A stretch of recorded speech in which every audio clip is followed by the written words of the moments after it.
Hello, and welcome back to The Contraband, where 6 Shakespeare actors play Blades in the Dark. This show is smuggled to you past the watching ravens of the Spirit Wardens by Ghostlight RPGs, a fledgling criminal gang keeping the lamp lit, even when theaters are dark. If this ragtag rabble of ragamuffins pleases you, we humbly invite you to tag along and follow us, or subscribe by paying a local urchin to go find Hix Templeton. I'm Ted Bushman, Game Master. Joining me on this tale of covens and covenants, laboratories and lacerations, lawbreakers, not jawbreakers, and lords are Jamie Hansen, Ben Isaacs, Kristen Perkins, Graham Ward, and Carson Wright. Everyone introduce yourselves. Jamie. Yes, definitely looking to break some laws and jaws at some point. Jamie Hansen, he, him, playing Varric Lomans.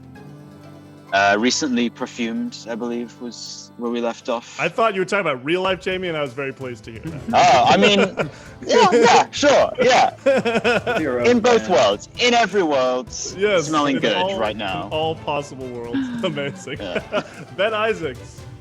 Hi, I'm Ben, he, they, playing Hix Templeton, and what is the last thing we left off with doing? I think chicken. Yeah, we just ate chicken. That's all. Yeah, I mean that's probably the most important thing that happened last session was the chicken that we got. You did go to the perfumery with Varric and meet Abeo, the right. proprietor. So you had some interactions there. Yes, Kristen Perkins. Hi, I'm Kristen Perkins. She, her. I play the girl, sometimes known as Jilly. I think it's still Jilly on the screen. And it's Tess, but Tess. It's Tess. It is Tess. Maybe Carson just has like a dozen versions that just like cycle randomly. If I were prepared, I'd just be ready throwing a new name in every time. And the newest name I think was Susan, the Susan. Mushroom tea person. Or yes, proprietor of a mushroom tea restaurant or cafe. Yes, amazing. Graham Ward. Hello, I'm Graham Ward, he, him. I play Bram Borden, who is constantly bloody and beaten from his pit fighting.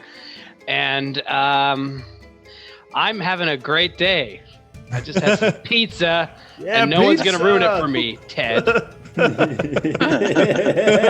Yeah, nothing bad's going to happen to you. All right, and Carson Wright. Yes, I'm Carson Wright, he, him, playing Aldo Basran, and I ate a lot of chicken, and I went to Priestess, and I just met a big shaggy dog that'll probably come back a little later, I'm guessing.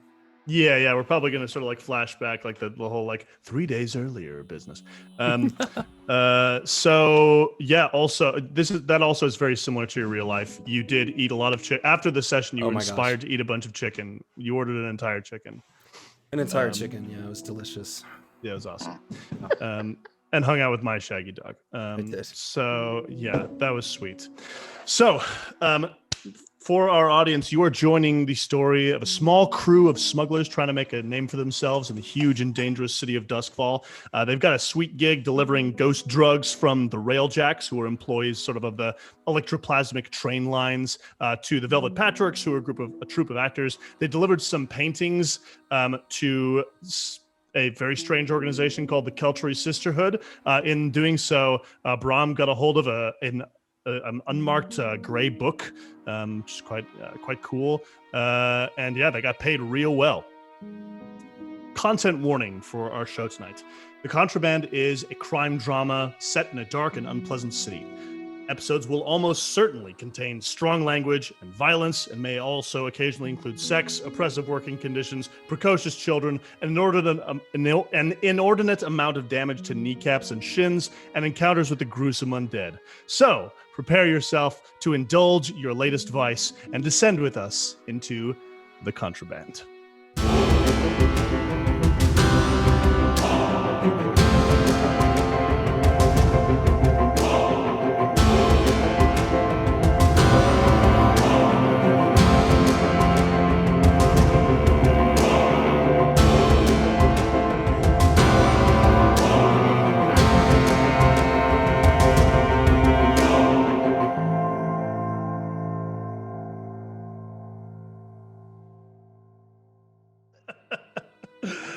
Hix, you can tell that there are eyes on you.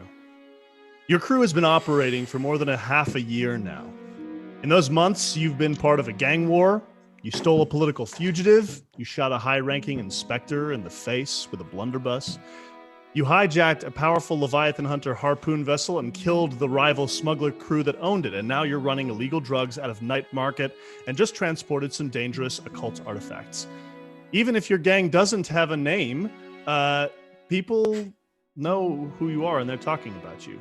And the heat right now is heavy. Your turf, what little you have, is secure. Near the Queen's Magnolia and the canalway around the Orca's Tooth, things are quiet. But everywhere else you go, eyes linger on your face. The Taikarosi bar where you hang out with the guy who's always crying one black tear, there's some rough-looking men who watch you from a dark corner. You take a carriage from Silk Shore to Night Market to look at perfumes with Varric. You notice an inspector following you at distance. She emerges from the carriage with a hound at her side. Your urchins in Six Towers find that they're getting stopped on the street by, as they say, big men in gray coats who ask if they're all right and if they know where they're going. But then when the urchins say they're all right, these people continue to watch them and follow them until the urchins have to give up on what they're doing for fear of being seen. Arisha Frost and the maimed Leviathan hunters say that they're being watched at every bar where they drink. You all get the sense that one misstep is all it will take. This sense of unease and being watched affects all of you. Bram, one morning you're moving from Decker's house to wherever you go at 3 a.m., and there are two people in cloaks with parasols waiting in a faded garden across the street. Girl, you see Andre Moreland, the lieutenant of the Bluecoats, eating at a cafe in Night Market that happens to be a few blocks from William O'Hearn's house where you're staying one night. He raises a coffee in your direction. Aldo, you are followed on your way to the laboratory by a midnight black raven with glowing eyes wearing a silver collar around its neck. As you turn a corner, you see a spirit warden standing in the street with his silver mask. He holds out his arm and the raven flies to him. Varric, one day you are meeting your lover Oyun for lunch. She arrives an hour late and says that she was stopped at a Bluecoat checkpoint and was searched for a great deal of time and questioned thoroughly. You sit down together at this lunch together, and after she's sort of undergone this ordeal, how do you respond to that when she tells you that?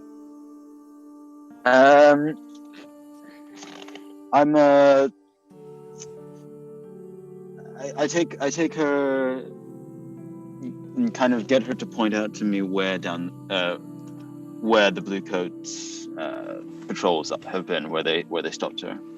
Yeah, she says it was some distance before I got here. You're probably eating at some place in where are you meeting up? Silk Shore or Charter Hall or? I'd say we Silk Shore. Great. Yeah, she says I was coming from Brightstone doing some work. So it was before the bridge, before the ferry. So they treated you all right? Yes, but they're asking me questions about the Magnolia and they're looking for someone who looks like you. Oh, fuck. All right. Yes, that's fine. Do you want to sit back to back? Maybe we can throw some suspicion off. That's very kind, but the fact that I'm here now, I think if anyone was going to see us, they likely have already done so. You're right. Though we could take our food and leave, whatever you prefer. We can stay. It's fine. But he's gonna put the hood up and kind of hunch over while reading. And following suit, she'll take off the coat that she was wearing before and just sort of change her hair a little bit. Actually, for our, I don't think our audience has met Oyun before. Would you describe her for us? Yeah. So Oyun is a sex worker employee at the Queen's Magnolia, and how we were able to get there. And she and Varric have had a relationship for quite some time. She's got darker skin and long flowing hair, and is quite the chameleon. She's professional. She knows how to dress herself well and kind of adapt to whoever it is she happens to be meeting. She knows that Varric likes to dress at what his station used to be. It might not be what it is now, but so he likes to go out to nice places, and so she's got quite fancy outfits, if not maybe made of the same nice material as all of the actual rich people, but between the two of them, they're able to create some sort of facsimile of a very nice upper-class couple. Yeah. She's actually, as you're sitting with her, she puts on these pearl earrings that dangle a little bit, sort of transitioning into one of these styles. As you're eating, she asks you, "How are you, darling? You have been spending a lot of time with your new friends, and this new woman who goes by many names. Or are there multiple girls?" I'm fairly confident it's all the same girl.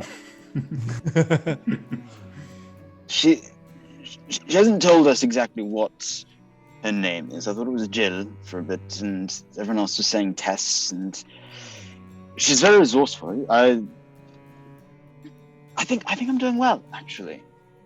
I think all of us are doing surprisingly well.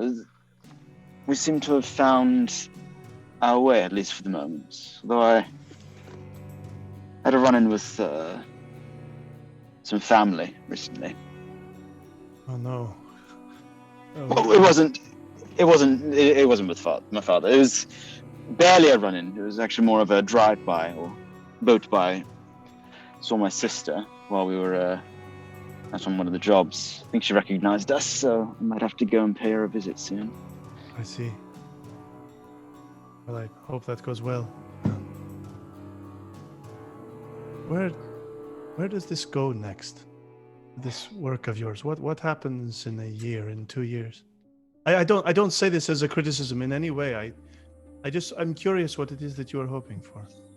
In 2 years' time, we should have control over enough of the city infrastructure that I can put you up and give you the type of life you deserve, that we both deserve, that we can't have right now.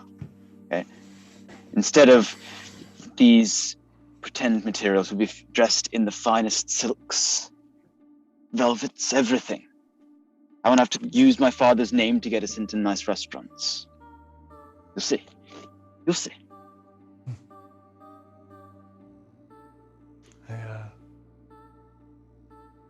That sounds nice.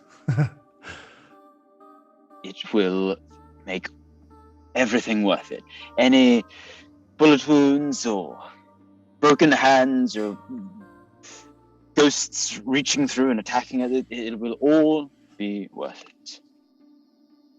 You seem a bit off balance. You're walking a bit strangely. No. It's all happening now. My friends have got it all together. You'll see. I see. Good. She takes your hand and kisses it, and now, just appears very happy. Now, I'm going to need you to sneak out a few minutes before I leave so that they don't see us together. But I'll meet you back at the Queen's Magnolia, all right? Okay. And she suddenly, like after the meal, just sneaks out of the restaurant in advance of you, and you so meet up later on. Right? So yeah, we got a presentiment that Aldo was visited by sort of at the end of last session, but we're sort of a little bit. I was jumping ahead in the timeline. So before all that happens, and we'll sort of jump back and give us again the context of that. We still have a lot of downtime actions to do from people, from the girl, from Varric, from Bram. Well, actually, the girl, Varric, and Bram had all done at least one downtime action. I think all of which was Indulge Vice. But what is everyone else up to as far as downtime actions? Well, I'm going to go see Aldo and try to... Ever since he jammed this needle in my neck and injected me with his mystery drug. I haven't felt my best, and I would like to reckon with him about this. Great. That Cool. sounds wonderful. Where can I find you? I think you'll find me in once again the lab where I am just finishing a project, and this will be with my my analyst ability to finish off one of my downtime Sweet. projects. Very And cool. I'm holding a looks like a modified pistol of some fashion, and I'm inspecting it as you enter. Aldo, hello. Oh, Hix, hello! I have just finished it. What you got there? Here, hold it. How's it feel? Right. How does it feel to me? It's What is it? What is it like? What's it big? Does it feel good in the hand? It feels good in the hand. I think he's spent a lot of time making sure it feels pretty good. It's got some weight and heft to it, and you can see a bit of intricate Sparkcraft work that's been done on it. Ooh, la la la. Yes, What do I've, you been, intend to do with this? Well, and he pats your shoulder where I where you helped me so well and made this wonderful blackout. And he takes the pistol back and he loads a small syringe capsule with the needle into it. Are you... Well, hold on. What is that? This shoots what you gave me? It should, in theory. I haven't done it yet. If you want to stand... It's funny that you'd ask me to do that. Because it relates to actually why I came here today. I still feel like shit. And... I've done mine from the blackout. Yes, I've done my normal healthy living shit. I've cut down my trans powder to just about 0.5 gram a day. Like, I'm really lean right now. And I still feel quite bad. I'm so sorry that you've had this reaction. I know the way the body's chemistry interacts differently with everything, and I'm sorry this is happening. Do you want something perhaps to help you? Yeah, I want you to make me better. Yeah, I want you to be responsible for this and make me feel better now. Yeah. Okay, can you describe to me what is you say you feel like shit? What kind of shit are we talking? Yeah. Like the back of my neck is achy all the time, and it's like this headache. It's like shooting into the back of my skull. I can't think straight. I lose track of thoughts. I can't keep things in a row. It's frustrating, and I've managed to hold it down, but it's been really, really shitty. It makes sense. After our experiment, I made one final adjustment. There was too much. Well, never mind. I think I have an idea on how we can fix this. If you will indulge me. Great. I'll start rolling up my sleeve or something. It's like, all right, you're gonna give me something, I guess. No. Actually. You had something else in mind. No. Yes, but it will not go into your arm. Please lay down. And he gestures to the cot. Shall I lay on my face or on my back? Oh, on your face, if you would, and pull your hair up. I need to see your. Okay, your neck. you got it. I display the tender nape of my neck to Aldo. Wonderful. Okay, and you can hear him banging around over on the the workbench and in the lab, and he comes back over, and he's got a little bit of it's not so much a syringe as it is a needle specifically, and a small little contraption that looks like something he was working on with his Sparkcraft stuff. And so he's gonna try a little, it's sort of it's a new experiment. Well, it's not an experiment. It's new for me, but I learned a little bit about how you put a little needle in the right place, a little bit of a zip zap, and it can make you feel a lot better. In fact, I'm just gonna be like talking to you from like my face in this like bed, and I'm just like, Aldo, if you didn't love me and I didn't know that, I would not allow you to touch me at all based on anything that you have said. So just shut up and just do what you need to do. Okay. Hopefully it will not hurt for long. And Go. Am I understanding this is electroshock acupuncture? Oh yeah, absolutely.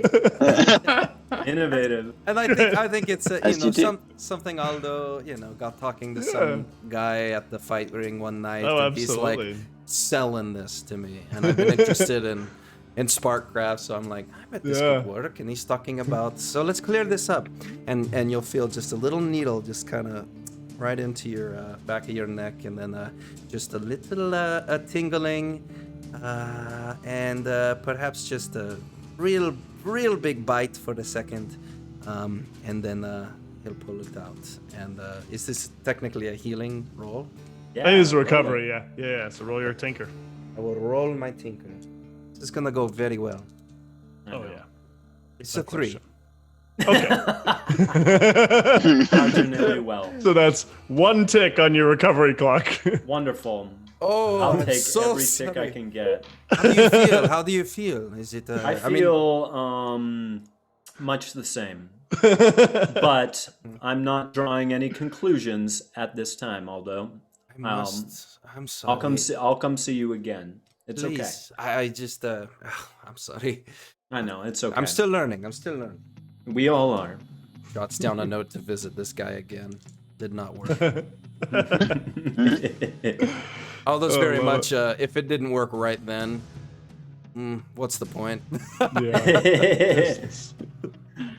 Respect. All right, so that was a recovery action from Hix. What else are people up to?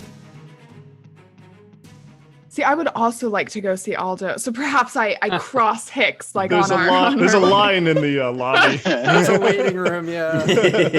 Aldo's sitting in the rough penny, like chilling. All clutching injuries. There's like an Etch-a-Sketch, or like one of those things with like the bars and the beads. Yes. Roller Coaster Tycoon Simulacrum. Great. Yes, exactly. Those. Exactly. Okay, so on my way out, rubbing my neck and just sort of feeling sort of bad and a little annoyed. Oh, I'll see. Dearie, goodness gracious, are you all right? Yes, I'm fine. He's always trying new stuff out on me, and I don't know why I allow it, but I don't know. It's kind of fun. Well, you simply must take care of yourself now. I will. Now, who is this? What is Oh, for you? Susan, I met her the other day. William says I'm too young to play her effectively, but what did you think? Well, I don't know. I think that there's sort of stuffy people of every age. It was sort of a goodness gracious and oh dearie, sort of like that. A lot of hand gestures like this. Seems disarming. I like it. Oh, disarming. That might be good. Perhaps, if it works. If it's truly disarming to others, I just was stabbed in the neck with a needle, so my arms are quite down. Well, perhaps I'll workshop it a little bit more. Perhaps so. I'm just gonna walk away, rubbing my neck. I'll enter the lab. Have you ever tried, little needle, little shock, any kind of therapy like this before? A little needle and no. I can show you. It didn't work on Hix, and I really want to make this right. So, do you have anything? Like an injury? Yes, I can perhaps try again with this. Nothing that's not psychological. Oh. But I did come to ask you about, the project you've been helping me with. Yes, the project. Yes, the dress. Yes. Yes, that one exactly. Well, I've been working on it, and I think it's close. I was hoping you could help me with a couple mechanical things, and just with some of the hoop skirt as it expands for my dress that changes from the thieving blacks to the dress. As it expands, it sort of cut me up the other day, and I thought maybe there was something in the schematics that could be tweaked a little. Let me see. Do you have them with you? Yeah, and I'll pull them out. I'll set them on the table. I'll kind of like hop up on a counter and dangle my legs. I see. Oh, of course. And he's like digging through and grabs like a piece of rope and arms up, please, for a moment. Of course, he wraps it around and comes back. I'm so sorry. I didn't account for. This is to the wrong size. Of course, it would have scratched you.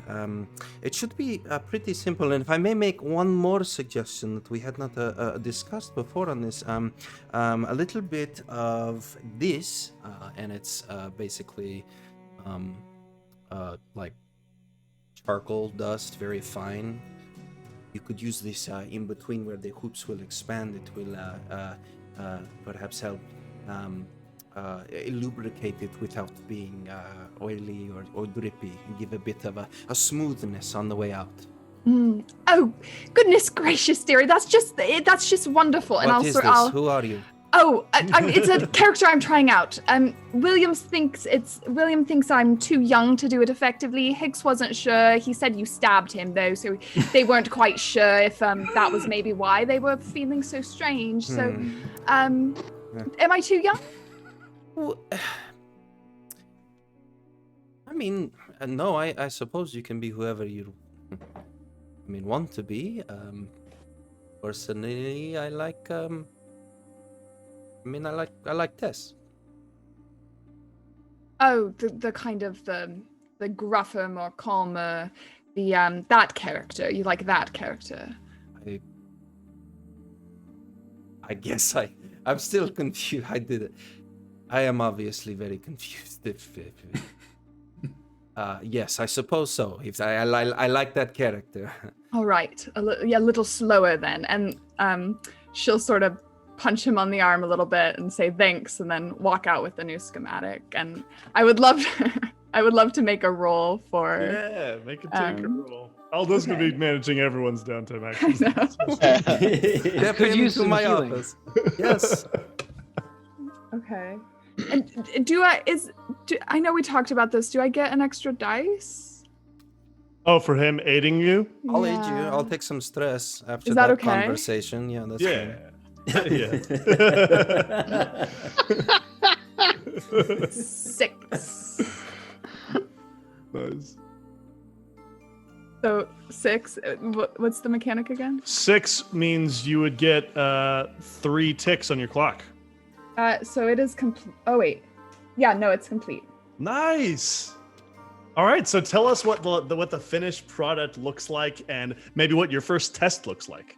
Sure. So I go back to the Patchworks, into my little studio, where I've sort of created and blocked off an area where I can do this without actors walking in and seeing me with costume racks. If a costume room isn't like labyrinthine, is it a costume room? Really? Exactly. So I've found a little corner.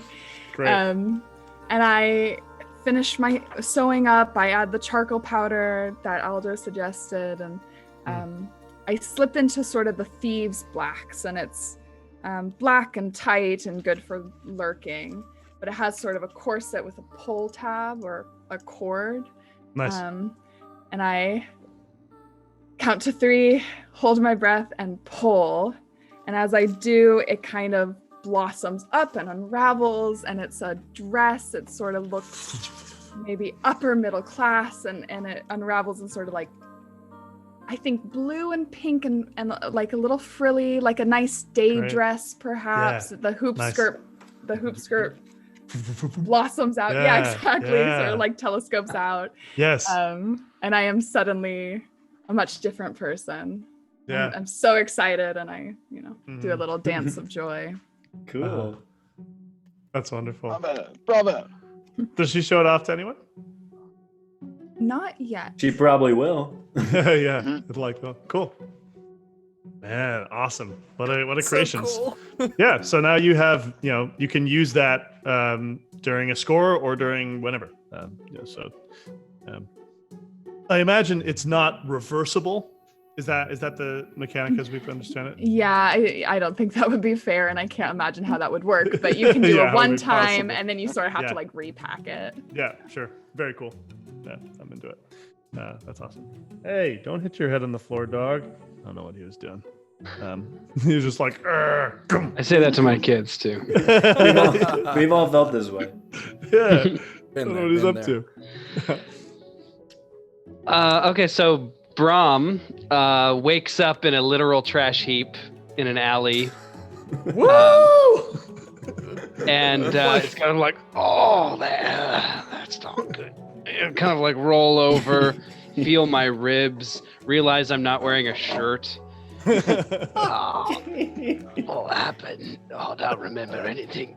I grab the wrist of like a young child running through the alley, dirty child, and I say, "What day is it, boy?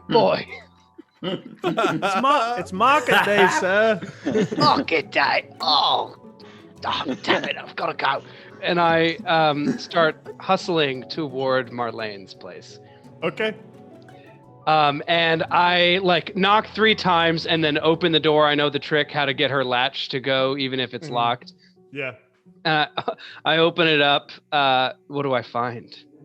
Marlane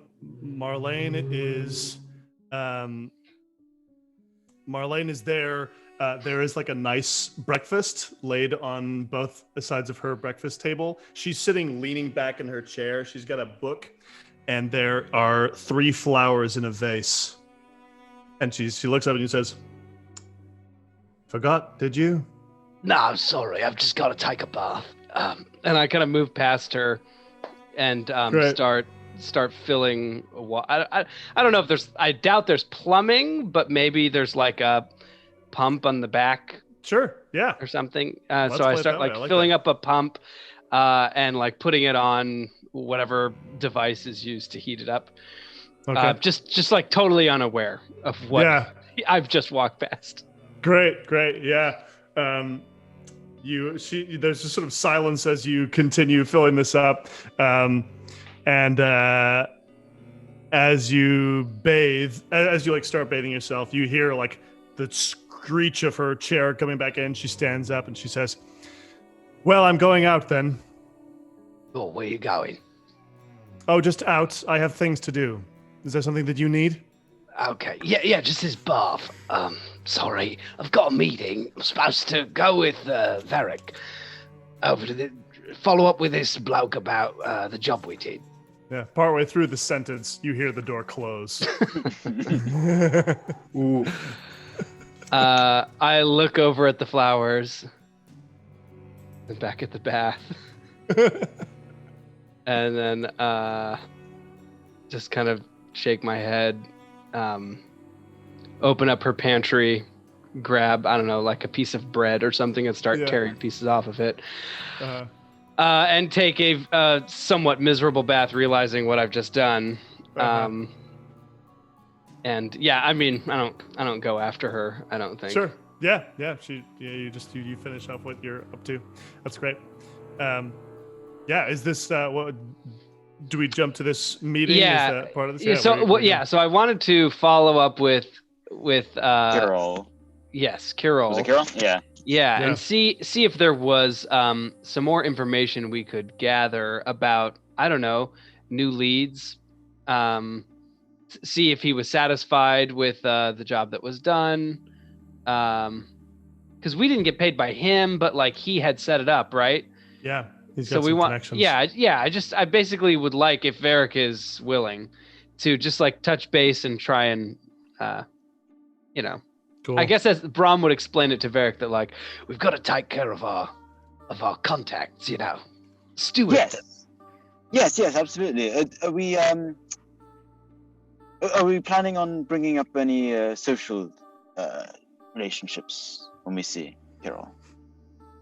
What are you talking about? What does that mean? Social relationships?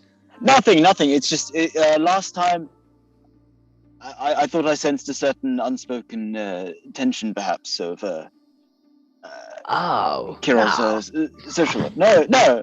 I must have been mistaken. I mean, if I hear anything about him mistreating anyone, I'm gonna break his neck. But no, we're not gonna bring it up today. Okay. All right. Okay. It's good to have clarification on that note. Sure. The neck breaking. Yeah, I will keep that in mind. But yes. All right. Then we may go and see him. If you would, Varric will do the same thing as last time, where when we get to the house, just be like, if you could just wait here for just a second while I talk to. And then Varric goes up to the front door and knocks. Great. Yeah, you're welcomed in faster than normal, and you hear.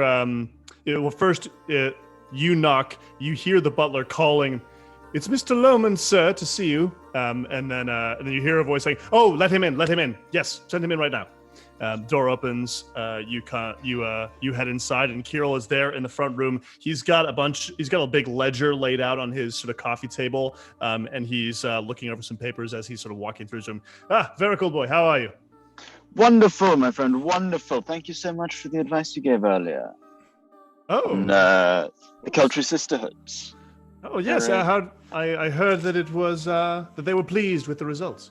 Most pleased. It was a very profitable exchange, and yes, went off exceedingly smoothly. Can I sit down a little? The floor feels a little uneven at the moment. Oh yes, of course. Sit down. Is your friend not joining you today?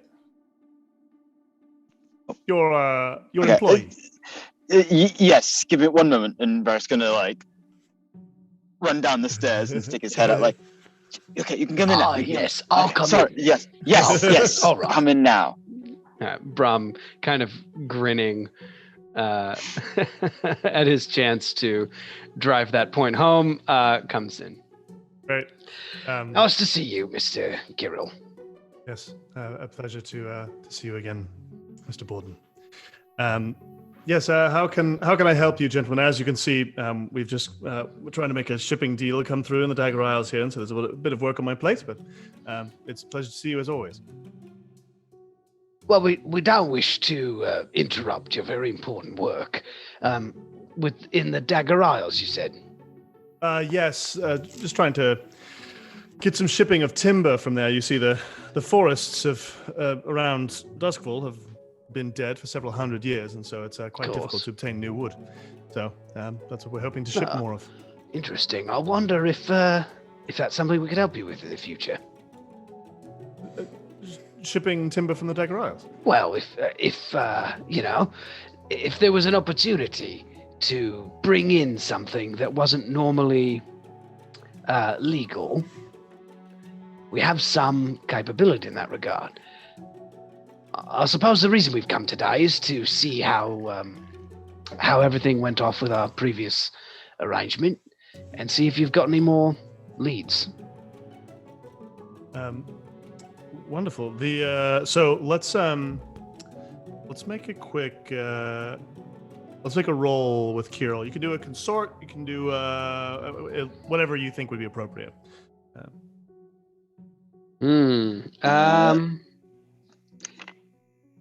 I can assist, or I can do a consort, if you'd like. Yeah, why don't you do it, and I'll... can I assist if I have no consort? Yeah, you can. Okay, I'll assist then. Great. Yeah. Is that one or two?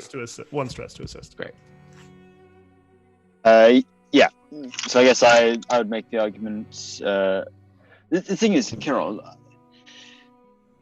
I do very much appreciate the advice, the connection you've given us with the Culture Sisterhood, and I do feel that we would be well suited to help you out with certain clients who aren't necessarily part of the the absolute upper echelons of society, ones that you might not necessarily want to associate with.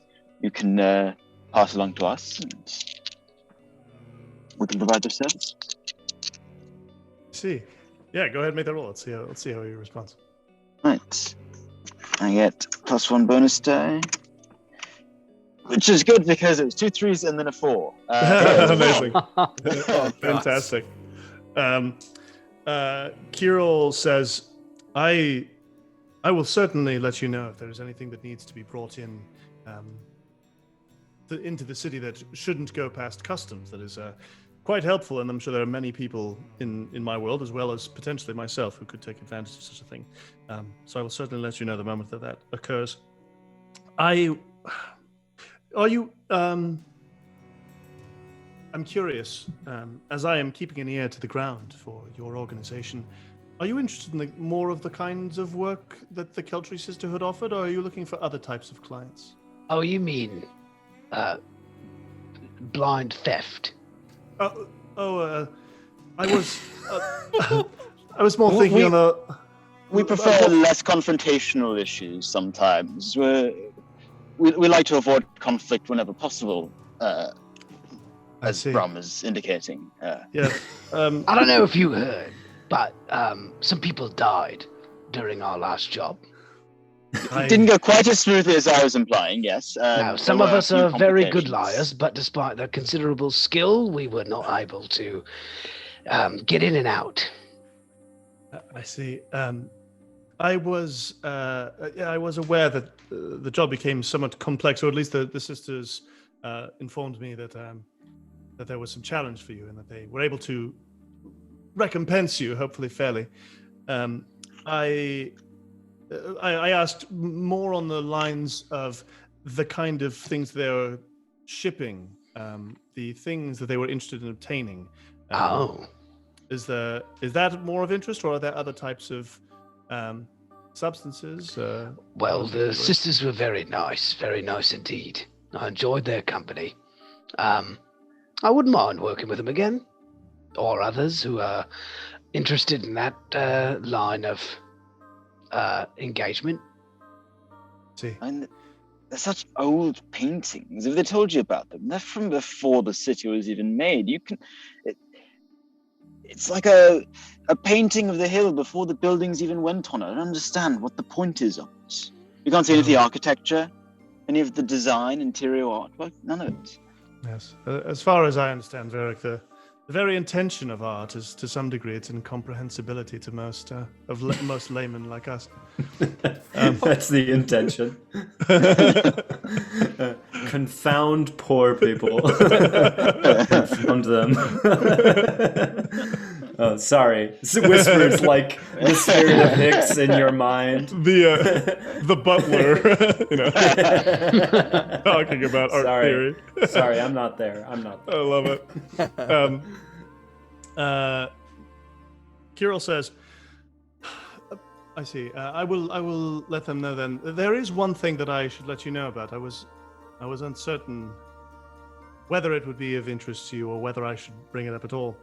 I received an anonymous request relating to you from someone well connected within the noble families. And this individual told me that there is a masked ball that will be occurring in several weeks at an estate in Brightstone. And this person did not wish to disclose their name, but was hoping to meet you at this party and perhaps discuss future work. Well, I'm sure we can oblige. Wonderful. I will give you the information about the estate, the date of the party, and the dress requirements, he says, looking Bram up and down. Yeah. Bram has put a shirt on. Yes. And bathed. Yes, it's true. Yeah, he's looking. But he does say, yeah, I'll have to get a mask. Yes, can you give us those requirements with a few weeks' notice? I might need to work a little overtime to get the rest of the crew. I'll get them sent to you by the end of the day, yes. All right, very good, very good. Yes. And how is your social life? Personally, I'm quite busy with with the shipping company and with the Dyax, my ship. It's been quite time consuming. Well, that's good. I'm sure that is profitable for you. Yes, this is as much as one could hope. It is within the normal margins. I'm learning a bit about business as I go, so it's certainly a work in progress. Good. Yes. Well, everything seems to be in order. I'm glad we were able to have this conversation. Certainly. Thank you, gentlemen, both. And perhaps I will be at the party in several weeks. I'm still yet deciding. I've no doubt you will. Yes. I expect to see you, Kyrol. Wonderful. Take me for nuts. Well, gentlemen, I simply must return to my work. I hope you have a wonderful day. Of course, always good seeing you. One of these days I shall endeavor to see you without any other companions around, but Bram walks out the door saying, "Oh, he's very busy. Got a lot of work to do. Works very hard. Break his back." as you can see, he's a character. But a heart of gold wouldn't hurt to fly, really. It's all just bluster on his part. Amazing. So yeah, you will get your information. I mean, it's like the equivalent of white tie. The masks. The theme of the party is seasonal, and so you're supposed to bring a mask that represents either a season or a weather pattern or something of the natural world and its changes throughout time. It could be like tidal or anything else. Yes, those are the requirements for the masked ball you will be attending in some time. Also, we actually have to take a brief pause. We have had a small technical issue, which I was so engrossed in the scene that I barely noticed it. Carson, we're just going to take a break and come back in a couple minutes. Is that the thing? In just a couple minutes, so it shouldn't take too long. Yeah, so it's basically an early intermission. So we'll talk to you all. We'll continue the show very soon. Thanks for your patience. So. Talk to you all very soon. Well, I say keep talk. We'll continue very soon. We'll be back soon. We will yell at you soon.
Hello and welcome back to the Contraband. When you last left us, we had just had a polite social call to Kyrol Fairwind, a fancy man, with Bram and Varric. I hope that's on his calling card. Fancy man. Fancy man. Yes, they just received word that they had an anonymous invite to a masked ball. So that will be happening at some point down the line. So yes, very exciting. On our way back, Bram with Varric, I just want to. Varric, there's something I was meaning to ask you about. I was talking to some of the others. It seems you had a bit of an experience in our last job. They said you were acting strangely. No. I was acting, but I was acting strangely. Mm-hmm. You see, it's quite clever of me, actually. We went in there, rather surprised to find all of the candles and markings everywhere, and I pretended to feel the call of the arcane, and it drew me towards the paintings, but it was all purely an act. Definitely have not been smelling salt water and hearing the sound of waves since. Yeah, sure. Yes. Thing is, when I came up into the residence, I thought I saw like mist or sea spray coming out of your eyes. Can you explain that? I don't think that's what you must have just been. Maybe you caught a glimpse of the paintings behind me, and it might have been some sort of optical illusion. I can assure you, there's no such sea spray in my eyes. You can take a look. Sure, yeah, I don't see it now. Do I? Yes. No. And then I just kind of lean in and I say, Are you all right, mate? Yes. No, I feel. Well, I'll be honest. I feel a little unmoored by how that went down. It all went south rather quickly. It seems as though I have a habit of almost getting myself shot very early on when we try to do things. Well, I'm sorry I wasn't there. That's all right. I heard you banging into the wall quite soon afterwards. I know you were. Yeah, I had my sledgehammer. Yes. It took a bit. But it all worked out, right? No, none of us was seriously injured. Nothing. Yeah, I've just got happened. this burn. and I pull up my sleeve and you can see like the electrical burn. Or I guess it was on my shoulder. So I pull down my shirt. Yes. But all right, well, no harm done. No harm done. And I definitely, I mean, do I feel a little bit like I'm standing on the deck of a ship and can feel just the ebb and flow of the earth within me? A little bit. But I think that's just a normal sensation after one's had a somewhat traumatic experience. Yeah.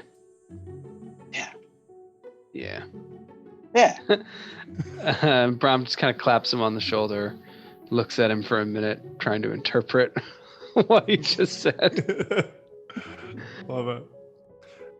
Along the same vein, unless there's more to be discussed here, along the same vein, Bram, when you're walking around, you just feel that book. You feel it in your pocket or in your satchel or wherever it is that you keep it, or even when it's not with you, if you've left it somewhere, you know that it's there. It is a gray book. I said that it was unmarked, but it is embossed. There is an embossing of a candle flame on the front of it, silver embossed, quite beautiful, so, very classy. Do you do anything with it over the next few days? Oh, sure. Yeah, Bram will start reading it. He's actually a very fast reader. And so he does the thing where he did he borrow it or did they give it to me? She said it was her. I think she's sort of said it as a borrowing, but it is a book that she said she had multiple copies of. Or at least this was a copy. Okay, all right. Well, rather than do what he would normally do with a book he owned, which is to draw a line 3 words in on the margin on the right and on the left and speed read, he won't do that, but he'll take maybe 2 other books or ruler or something and like line them up on the margins. And he's just, and then flipping the page, putting it back. And he's speed reading it. Cool. As you open it, you smell the inside of it. The pages are yellow. You know that you, Graham, I know this this feeling of this old yellowing book and the smell of a yellowing old book. She said it was a copy. The text of the book, she said, was written hundreds of years ago, before or soon after the cataclysm that changed the world, and that cracked the sun. But the book this recreation was made recently enough that it's not like falling apart. This isn't some relic, so you're able to easily sort of press it into service, doing whatever you need from it. The first lines read, "To walk under the willow and approach the garden, one must enter the white gate. There is no key to the white gate, and there is no street that leads to the gate. Every street connects to it, but it is invisible everywhere." You read more of the book. Since it existed before attunement was common, attuning meaning connecting to the Ghostfield, it recommends all sorts of strange activities and speaks kind of condescendingly to the reader that the attunement is a rare gift that only the truly powerful possess. Whereas, in fact, in your world, anyone with enough determination and time can at least to some degree touch the Ghostfield. So that has changed since the breaking. But in terms of the strange activities, it recommends drinking salt water, shattering a small piece of obsidian and breathing in the dust, potions made with pigeon's blood, goat's milk, and 7 types of black coastal herbs, 5 of which are now extinct. There is also a promise in the pages. It says, "When the uninitiated speak of the Ghostfield, they often speak of seeing another world, or in the case of some truly powerful individuals, of stepping into another world. This is a misunderstanding. To touch the Ghostfield is to touch the world as it is, to see beneath the skein of mortal falsehood. But this is simply the beginning. For a whisper can forge new rites, create new rituals. A true whisper can step into the Ghostfield, turn back, and recreate and reshape the world that we know." So you are able to, from this, learn some things about attunement and understand a bit more about it. If you would like to take the opportunity to attune after using this, you can. Yeah, I'd also, if possible, I know that I've already had, I think, 2 downtime actions, Sure. but I'd like to spend a coin and make this a 3rd to train. Yeah, I love it. Is that a thing? Yes, absolutely. So you'll get experience in attunement, or in the attribute associated with attunement. Yeah. Cool. Okay, sweet. So I will roll attune. Yes. Which is, it's only 1 at the moment. I'm still an you're attune baby. You're young. Yeah, you're learning. Okay, it's a 2. Okay. Where are you when you attune? On the Orca's tooth, our ship. Maybe like what used to be the captain's cabin. Sure. Yeah. I don't know like the layout of the ship necessarily, but Sure. wherever Billy Hook used Yeah. to hang out, Yeah. I like put my feet up on his desk or whatever. Wonderful. Yeah, Wow. the Orca's Tooth. I don't think our viewers have seen it yet. You go to an alleyway in Six Towers, probably late at night. There's a large canvas covering. It's sort of there's some scaffolding around it to make it look as if it's something under construction, so no one will obstruct it. You go there, you pull the canvas off, and there's this metallic ship. This is a harpoon ship that goes out with Leviathan hunters to hunt and siphon the blood of Leviathans. There are 6 tanks that are filled with Leviathan blood. They're not currently filled, but which, when used, would be filled with Leviathan blood. Now they're used as storage spaces. But you step inside. Either, if you want, you can actually take the ship out onto the canals, or sit there at dock and do your attunement. Yeah, I'll sit there at dock. Great. Yeah, so you're there. You sort of put your legs up for a bit as you're reading a little bit more. You get a little maybe kerosene lamp.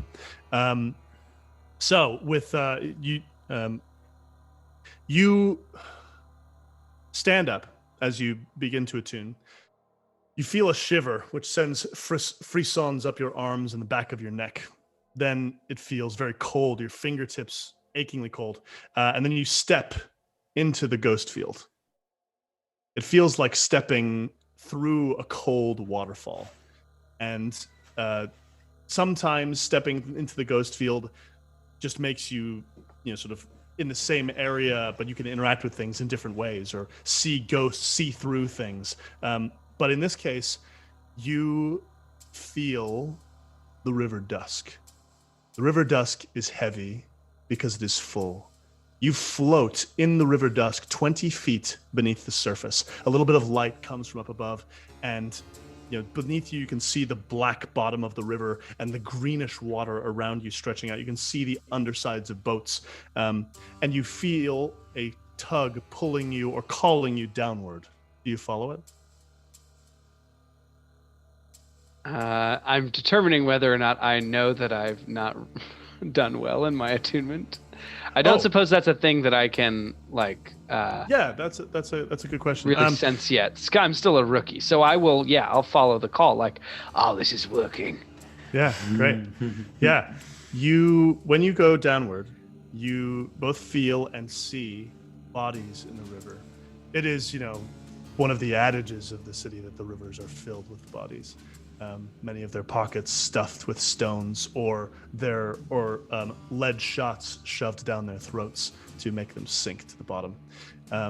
You see tons of bodies down here drowned. Their skin is turned the gray of iron and dust. There are children among them. Then immediately, you are in Charter Hall. You're on a street in Charter Hall in the pouring rain. The rain is so hard falling down that the doorways and awnings are waterfalls, so hard that the street bubbles. There's a girl standing on the street. She is 18 years old. She stands in a ragged shawl, soaking wet, waiting for a man who pays her for services and then brings her back to her squalid residence. You remember this girl. She was your student when you were a school teacher. She was gifted in sums. She spoke up, and when you, at your job, were accused of misconduct, she spoke up in your defense. She was 9 years old then. Now she is lost. The carriage approaches her, and a man's delicate hand emerges from the window wearing a silver ring. You're standing feet away from her. The carriage is in between you and her. Do you do anything? No, I think Bram is so overwhelmed, but he'll watch. His keen eyes remain on the scene. Yeah, she is. The carriage door opens. She steps inside. The water continues to pound down on the top of the carriage. The leather just getting pounded down. The carriage rolls away, and then boom, the street is gone, and you are in the river once more. The bodies in the dark below you begin to move. They stand up on their own 2 feet, as if they're in open air, just standing, shaking the dust off of their shoulders. They look up at you. Their ashen faces are emotionless. Their eyes glow. And they begin to walk upriver. They walk past Silkshore, past the docks, towards the Sapphire Palace. I am starting a 4-part clock, which is saying, with the name of which is, let me remember it here. It is The Hollow Hears You. It's a 4-part clock, and I'm putting 2 ticks into it. Okay. You sense that you have been noticed by something. You unleashing. Ooh, yeah, I'll take a minute and start drinking heavily in the ship. Put the book down, kind of look at it from the other side of the room for a little while. Yeah. And then eventually pass back out. Amazing. Cool. Yeah, that was cool. That's wild. Okay, so who's next? What's going on? I want to notice this investigator and her dog who are following me. Yeah, absolutely. Yeah, gather information. Well, what I really want to do is reduce heat, but I think I need to meet her first before I can figure out how to use her to reduce heat. Sure. Okay. Yeah, that's great. Let's do a gather information, and if it seems appropriate. Go good. Yeah. So I assume that I'm just going about my routines. So Ted, where is it that I would recognize her seeing me? Is it in a certain spot at a certain time of the week, or is it like just in random places? Is it only in a certain part of the city? Yeah, it seems from your observation. Let's make a gather information to see how you identify where you're spotting her. I mean, I suppose I will just survey, I guess. Yeah, that's great. Yeah. 5.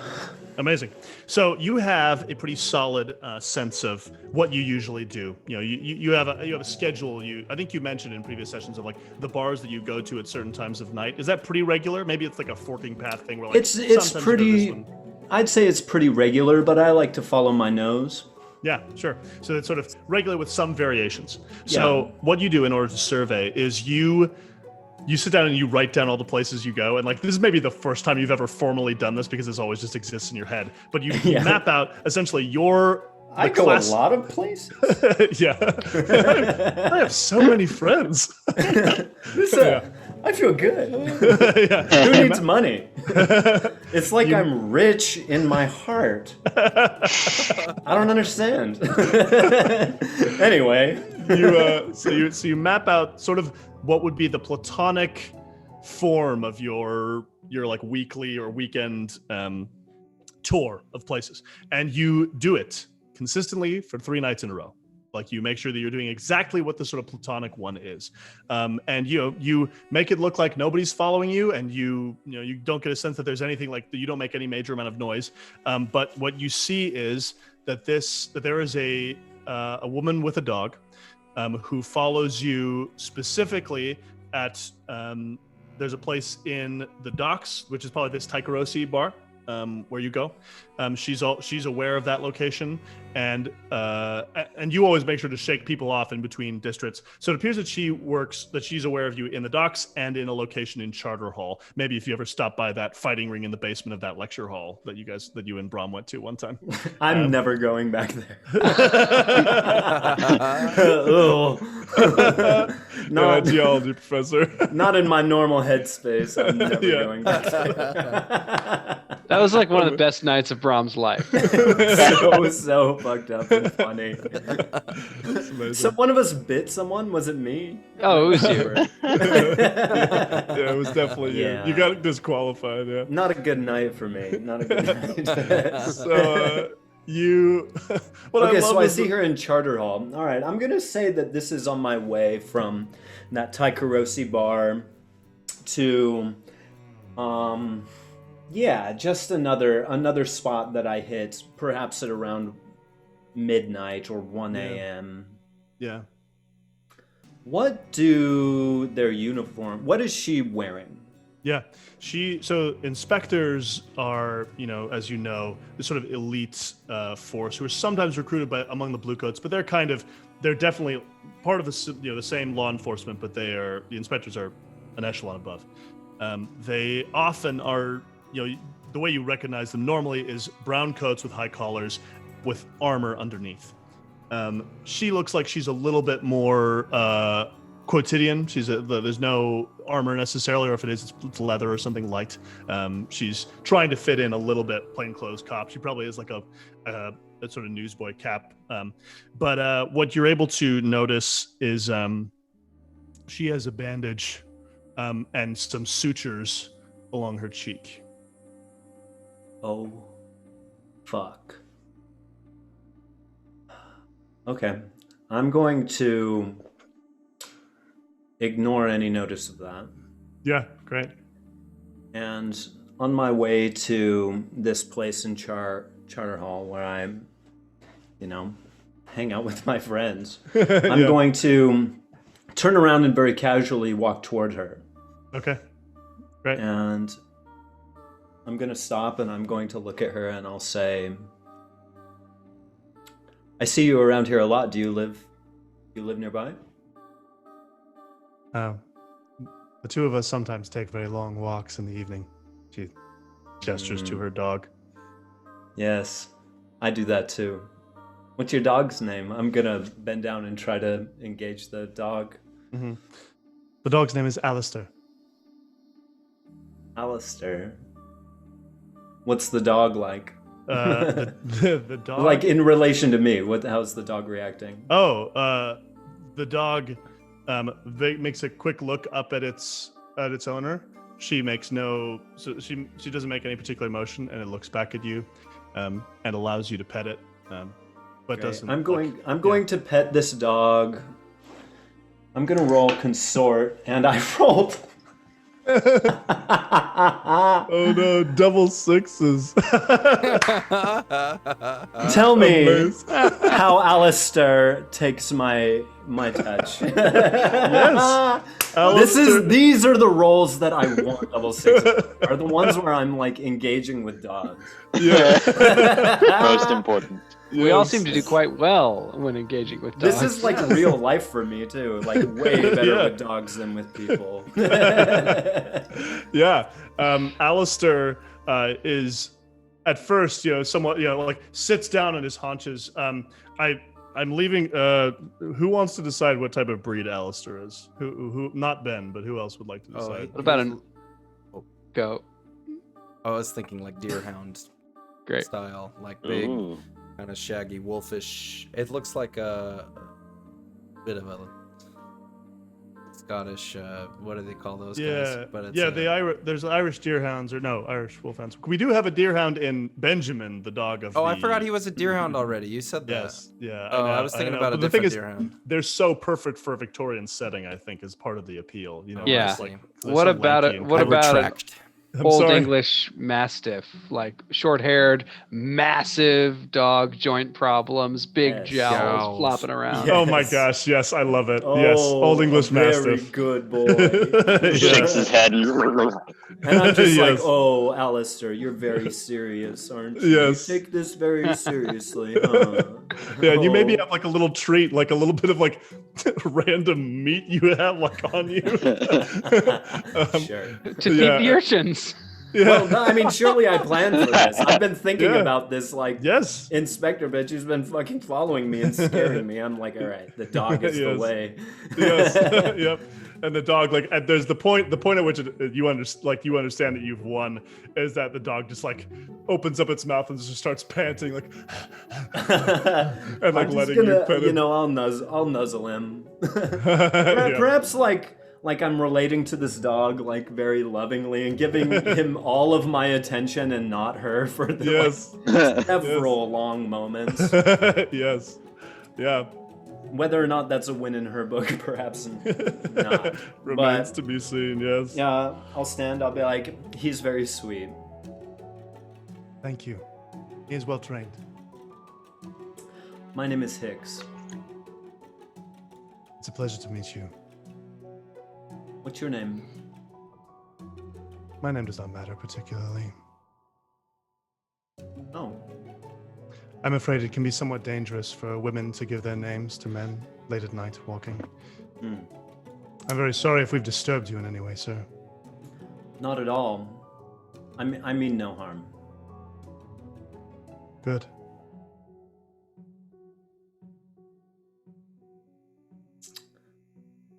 Well, I'll be on my way then. I'm sure I'll see you again. Perhaps so. Take care, Mr. Templeton. She turns, and the dog does not want to go. I'm going to not leave. Okay. And I'm going to say, Miss, you seem to have the advantage on me. You already knew my name. She turns back, and you see in the lamplight, you see the long scar along her left cheek, and you remember firing the blunderbuss at her while she stood on the deck of the... Certainly. Yes. Certainly I remembered that when I walked up. Yes. You remember her tumbling into the waves. Clearly, it seemed dead.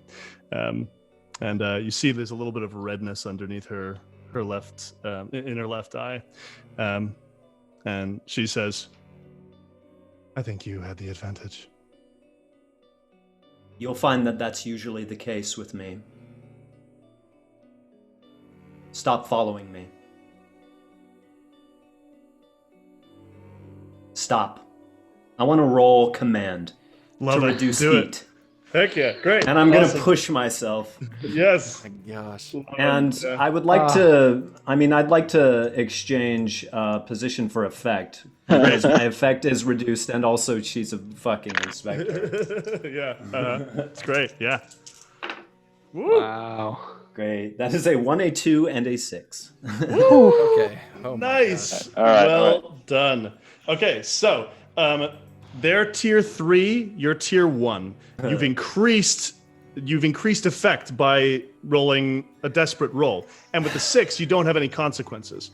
So what that means is we're going to treat this as if you had rolled a 4 or 5 as to comes to reducing heat. So it's going to be reduced by 2. Yeah. So we're going to reduce heat by 2 on the crew. In this moment, this inspector says, she says, your bluster has gotten you this far. Hopefully it will bring you further. You won't be seeing me again. And she walks away into the night. Fog swallows her up. Unless you have more to say. I don't want to take I'll away the just last say- word. Well, not to her. I'll just be like, Alistair, keep it real, my dude.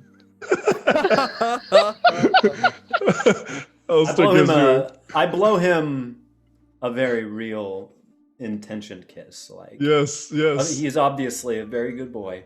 And that's the thing about when you roll 2 6s with any dog in this world or any other world is that Any world. you are just as much charmed as they are. Oh, I love it. Great. Amazing. So I reduced heat. You reduced heat by I'm- 2.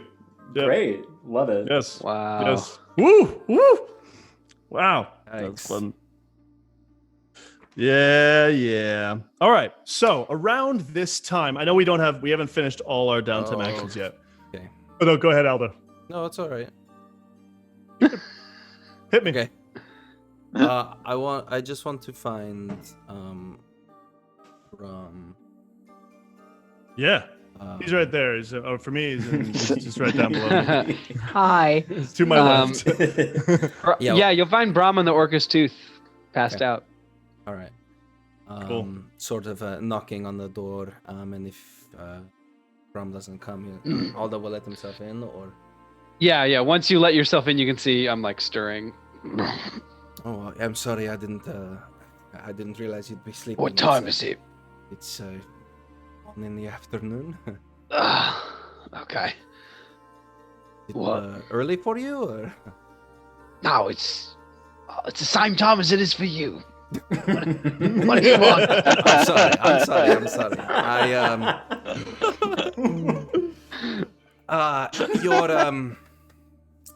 Your shoulder.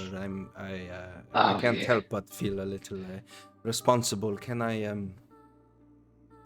give you something? I brought, and he's like, as his Oh, little that's doctor's very kit. kind of you. Yeah, it's been bothering me a little bit. Well, let's try some of this, and there's like a ointment cream, basically. As it is a electroplasmic, it's mostly under the surface, of course, but this should help soothe some of that for you. And I will use I can heal him, like as my downtime action. Yeah, you can choose to use Aw. your recovery. Oh. One of your downtime actions to use recovery. That's very kind. Of course, and I will roll it. After he spent a downtime action reading a book. 6.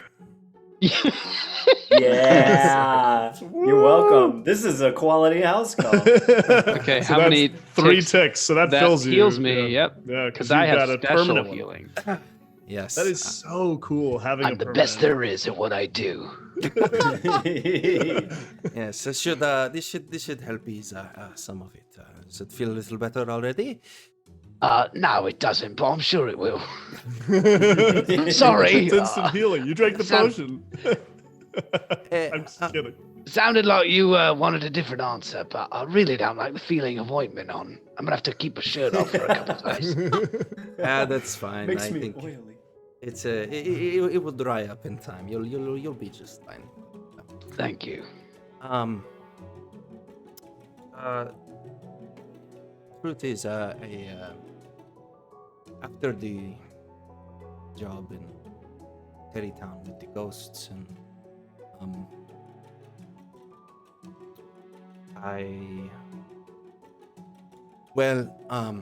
and he sort of unbuttons his shirt, and see there's like a wrapping.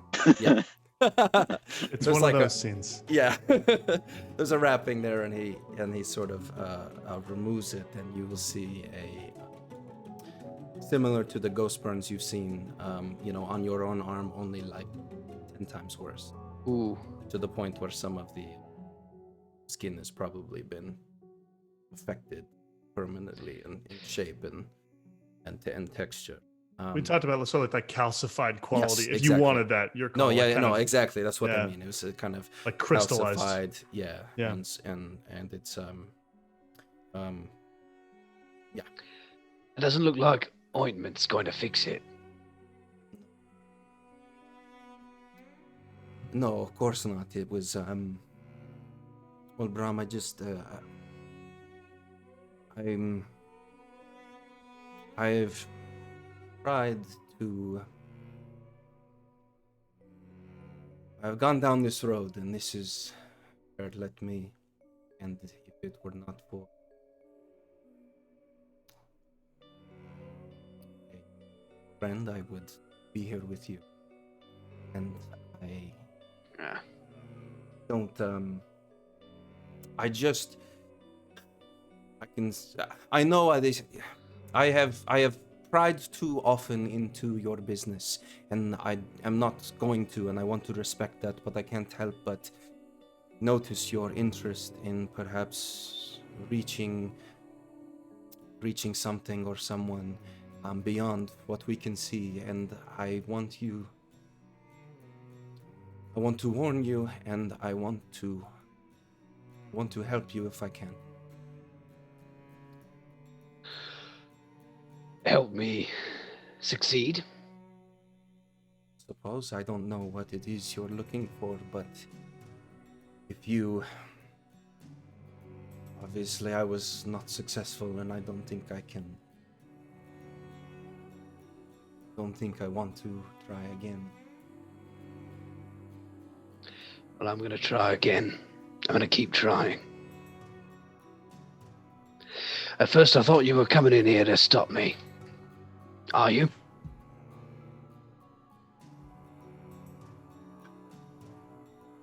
I want you to be careful. We've been through this before. Yes, I know, and it's not... You say you trust me, and then you act like you don't. I do. I trust you, and I just... It's not... I want you to succeed, honestly, truly I do. I want you to succeed. I want you to find what you're looking for, and maybe you can find what I am looking for. Then back me up. Stay here. Learn with me. We'll do it together. And don't you dare try to stop me. Right? And I pick up Billy Hook's hook, Yes. his meat hook from the desk. I assume since we're in Billy Hook's cabin, It's still there. Yes. it's Oh, like come there on. on the desk or on the Yes. wall. Our favorite trophy. For those who don't know, Billy Hook was our kind of early rival gang before the campaign really started, and Bram had an argument with Aldo and kind of stuck it next to his head on the deck of the ship. Right after the fight. So for prying too much into Bram's disaster of a personal life. Rightly so. Yeah. Well, you can make a case for both sides. So I just pick up the hook and I start like picking my fingernail with the end of it, and I say, I don't want to fight you again. So be on my side or get the hell out of the way. fight, I wouldn't win anyway. You're damn right. Enough button his shirt back up.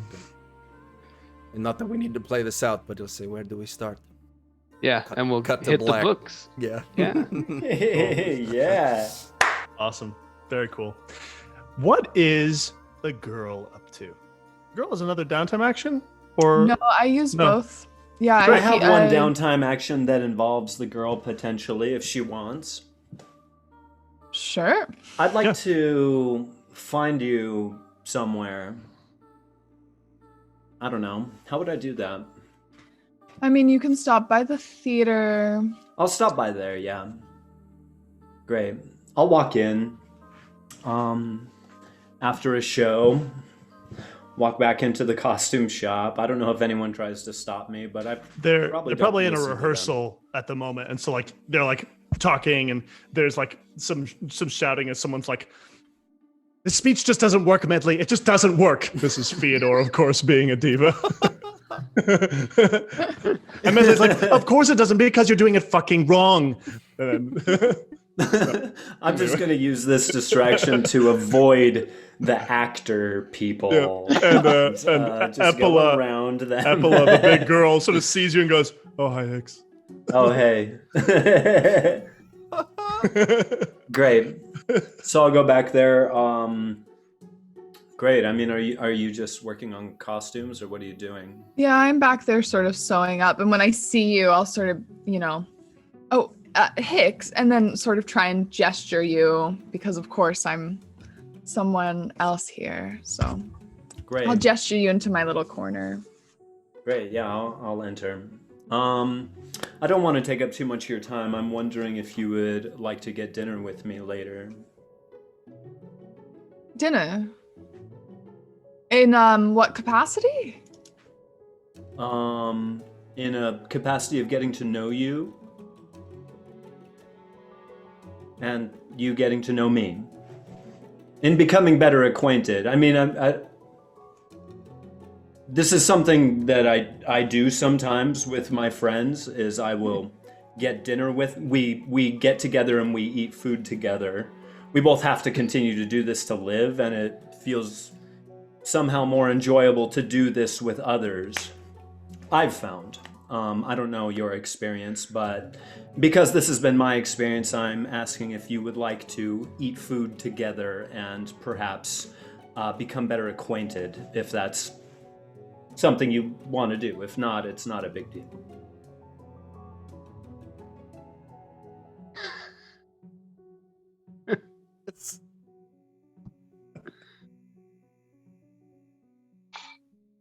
All right. I'm gonna. No, okay.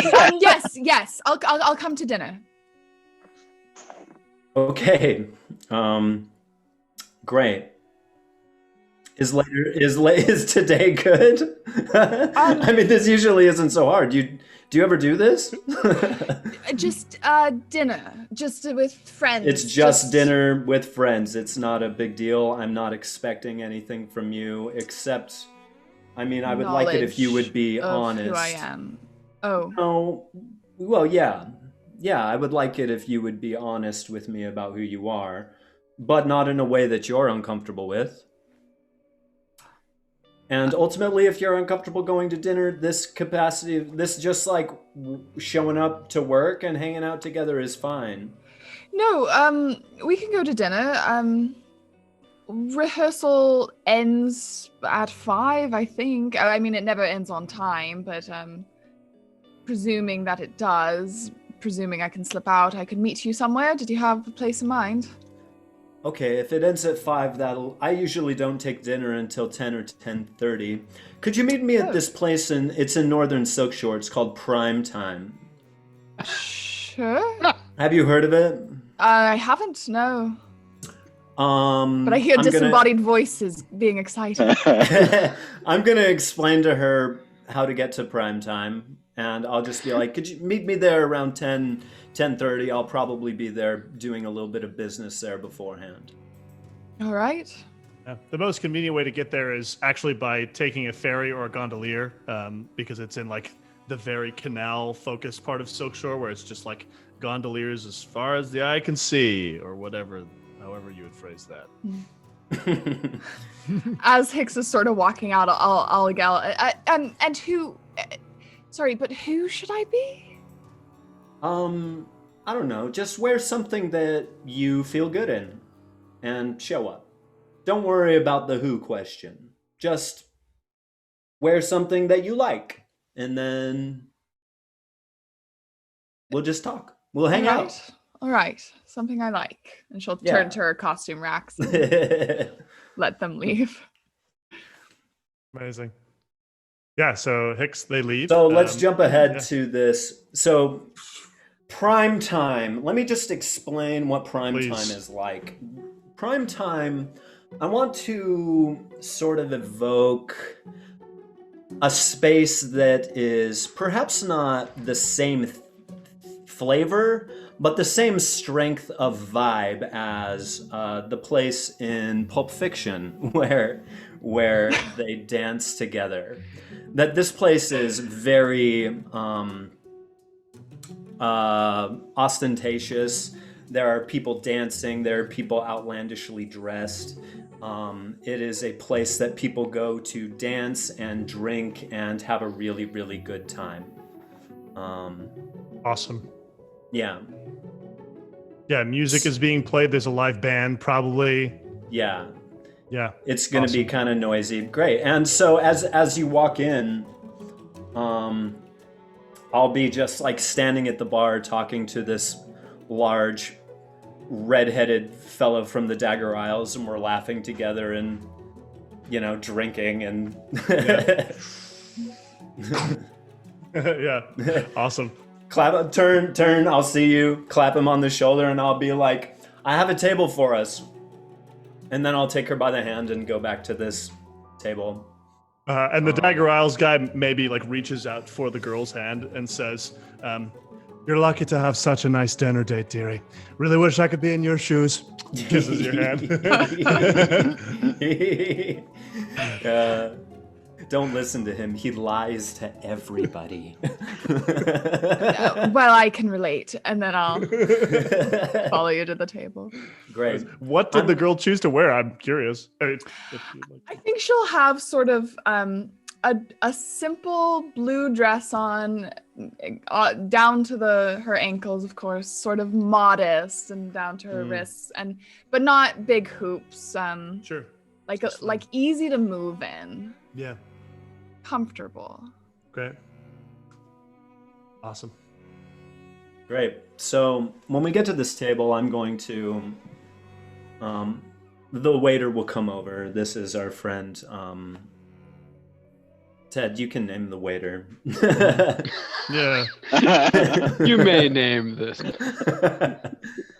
Rudolph. Thank you. Right on the spot there. Great. Rudolph is my old friend. I'm going to order a very large and strong alcoholic drink. And I'll turn to her and I'll say, would you like one of these? It will probably make you feel... it'll probably fuck you up a little. I mean, when in Rome, as they say, Sure. or, the equivalent. When in Rome, wherever that is, and I'll... Rudolph brings us back, and I'll drink it and become inebriated and it's very loose. There's two options. There's a Tycherosi wine, Tycherosi, more like an ale, and then Alkebulani. The Tycherosi is like completely black unless you hold up to a very bright light, and then it is like a blood red. And then the Alkebulani one is a little bit more like a white. Well, it's not like a white wine. It's like a vodka. It's like very pure. It's colorless. Great. I'll go with that. Great, cool. So Alkebulani, it's beautiful. It's got the bottle itself is quite lovely. And Rudolph, who's a Tycherosi man, his beard is like entirely black, and sort of the hair is thicker than normal human hair, and it's like braided a little bit. He says, "Would you like the whole bottle?" Yes. Great. So he brings it down on the table. Great. So I think I'll just be content with small talk. I mean, I don't even know what small talk would necessarily look like. About the theater, we're eating eel, perhaps, and drinking like liquor. And I think she's sort of trying to mirror Hix with the amount of alcohol consumed, and as she is, oh, this burns quite a bit going down. Yeah. I think it's maybe supposed to. Well, I don't. It's an unintended side effect, but not altogether undesirable to some of us. I mean, it's a little painful, but I see why someone might, appreciate the pain of it. Definitely. Most of these things are a means to an end. The opening of oneself. That's wise, Hix. I think you are quite wise. You do. I do. Yes, I think that's so smart. And a means to an end. A means to an end. Yeah. Wow. Yeah. Listen, I just gotta know. What do you want? What do I... Like, what's your end game? I just find that we, we started working together, and our crew, we just, we stole this ship. We've smuggled some paintings. We like ran away from the spirit wardens, and I just don't even know why the fuck I even do it. And I can think about how to do all sorts of things, and I can think about all sorts of grand schemes to do, but I can't think of any good reason why. Oh, Hix, sweetheart, that's sad. And she'll kind of like, go to try and touch their cheek a little. I'll allow it. I'm just like, just like sad? A little that pat. makes you sad? You don't know what you want. No, I don't. Do you have I guess people to take care of? I have people to take care of. That's what I want. I think people give you reasons to move through the world. What's your relationship to these people? Are these your blood relatives? Are these your family? Is that why you feel a responsibility? Do you have family?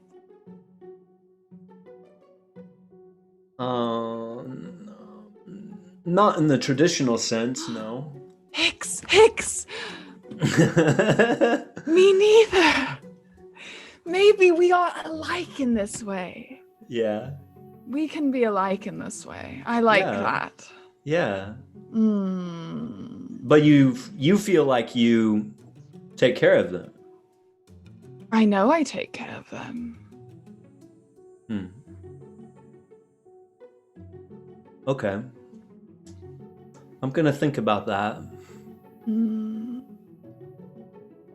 Great. So we can just... I mean... You're indulging? Yeah, I'm indulging my vice. Nice. Let's see.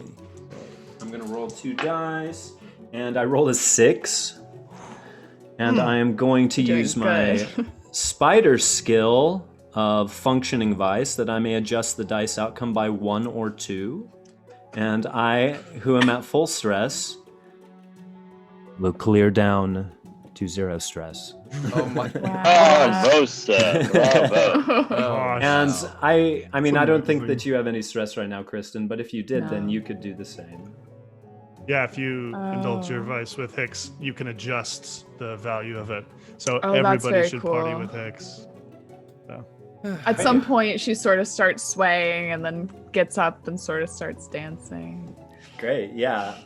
I'll dance with you, of course. That's part of it. That's my 6 roll. I dance Yes. very freely and very originally. Yeah. There's a moment, Hix, before you get up and dance, like as you're discussing this, you have this flash of a woman's hands taking she has a pencil in her 2 hands. There's a beautiful ring on 2 of the fingers, and the pencil shatters in her hands, and the fist pounds down on the desk. And you see the necklace she's wearing shake. And that's all. And then you are brought back, and then in this indulging vice, I don't know exactly what this looks like or how you react to that, but I imagine you can tell me sort of what you feel. But I'm imagining it's sort of you're brought back to this moment with her and the genuineness of this moment. I don't know. How does he react to it that gets into this? I mean, maybe that's when he starts dancing. I mean, yeah, it's probably I mean, sometimes you just need to move your body. Yeah. Sometimes it's like, yeah, that you can't help but that if you experience something fucked up or that something's making you anxious, that it's time to move your body. And I think that's part of why I come here. Yeah. Cool. Yeah. And there's just like dancing, and there's a lot of people dancing around you. There's probably partner dancing involved as well, but it's sort of like, some pairs and some like groups of people. And yeah. Cool. I'm definitely not partnering off. I'm dancing with everybody, but I'm here with the girl, so I'm hanging with her. Great. I love it. Throughout this whole conversation, I will not have addressed you by name at all, or I haven't pressed that at all. Yeah. At the end of the night, it's, we're staggering out onto the street. I'm just like, are you good? Can you get home? Are you good? Oh, I'm so good. I'm so good. Cool. All right, cool. Great.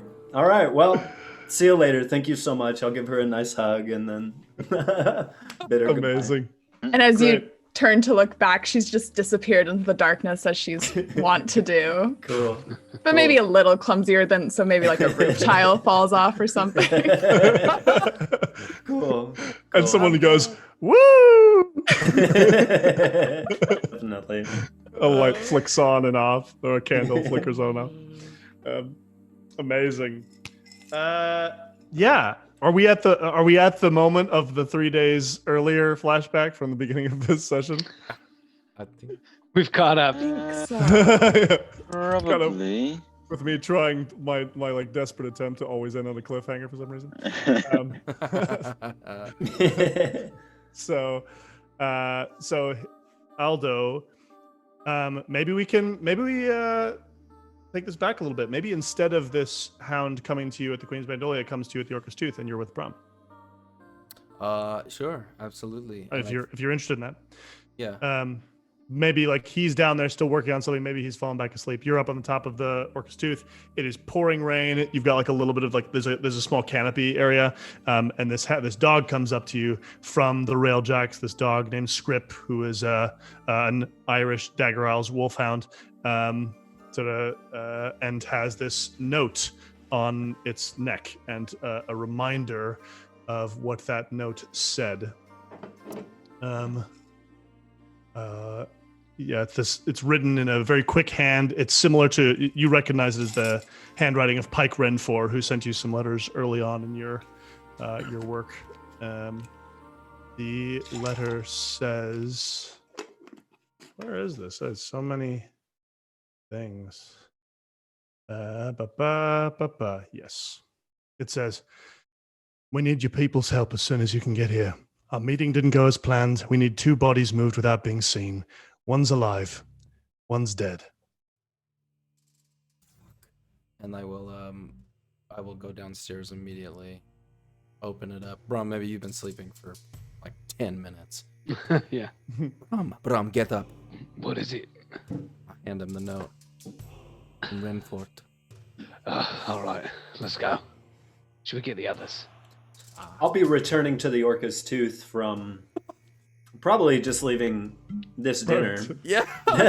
Like as hell. Like drunk and happy and, trying to ride this high, but, going back to see what Arisha's up to, because I know she's up this time of night, and she's one of the only people I know who are, like, awake and functional at 4 a.m. Besides Bram. But you can never tell with Bram. You can't rely on him. Yeah, functional is.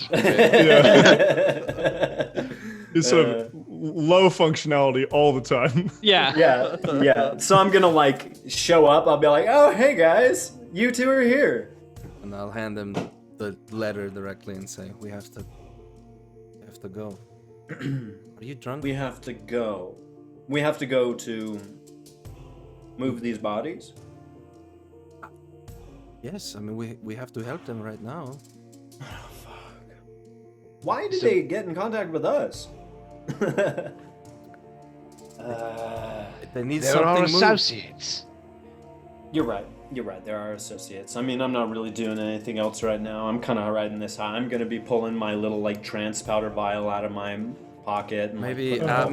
Okay, that's fine. Bum. Just a little bit. Okay. All right. Cool.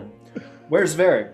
I guess it's the Queen's Magnolia with Probably. you. Probably. All right. We need the girl. Yeah, you're right. All right, cool. Well, let's gather up, and then, I mean, good God, I mean, can they wait till light? I don't think so. Tomorrow The night? note says right away. And Jesus, they sent it fuck. via dog in the middle of a storm. The dog looks up at you, sopping Oh, wet, tears still good. and it licks Hix's hand. It's just script. I let it just lick my hand. Yeah, it's fine. It's like Pulling out the big guns now. I'm like, okay. You need to be convinced. You All got a right, dog. little meta dog. I'll help you.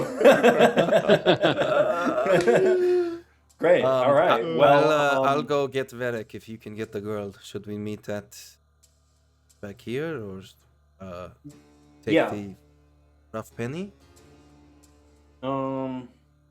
Yeah, let's meet you at this place. I'm gonna pull out a map and show Aldo where I should meet them. I'm like, y'all go get the rough penny. You pick us up on the way here, which is where I approximate the most convenient places to go and get the girl, and then jump on the boat. And I'm like, okay, cool, we'll be here.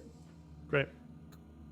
Yeah, and you can always you can flashback Rough Penny versus Orca's Tooth as needed, because that's a choice you could have easily made in the moment. So just as this encounter happens, I just want you to remember how actualized you are to flashback as needed to anything you want to have done in advance. Copy that, yeah. I mean, hopefully so- we don't need As the long Orca's as Tooth. the stress is available to spend.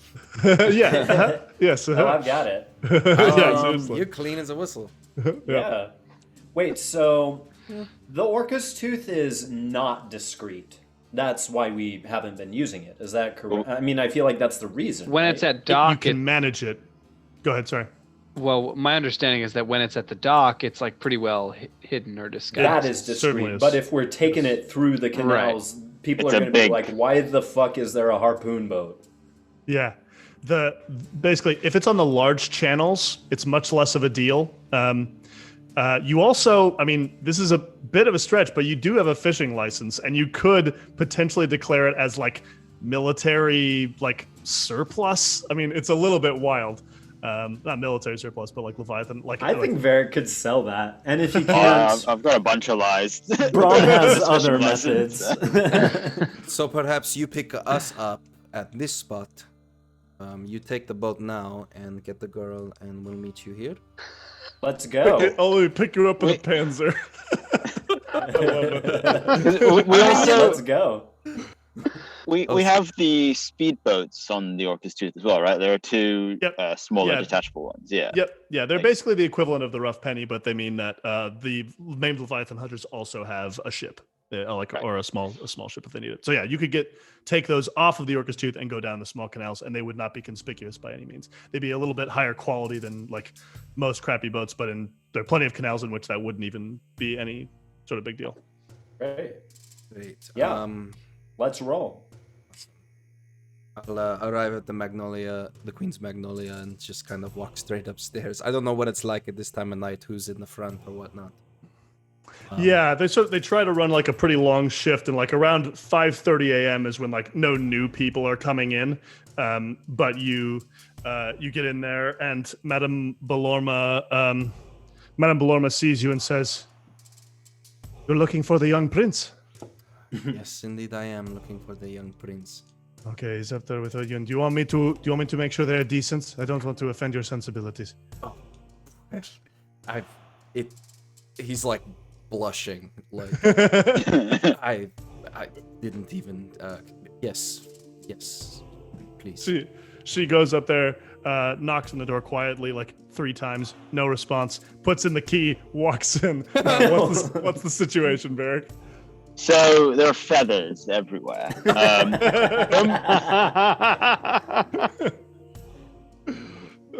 way I like this is the mirror room, and so every available wall is just got mirrors on it, and like there's just a pile of feather boas strewn across the room, and Varric is draped in at least 3 different kinds.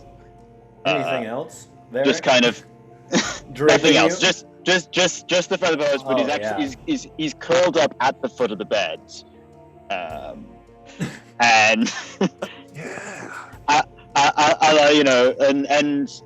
Oyun is just sleeping as a normal person would be in the full bed, but Varric's kind of just curled up at the base in the feather boas. What does it mean? What does it mean?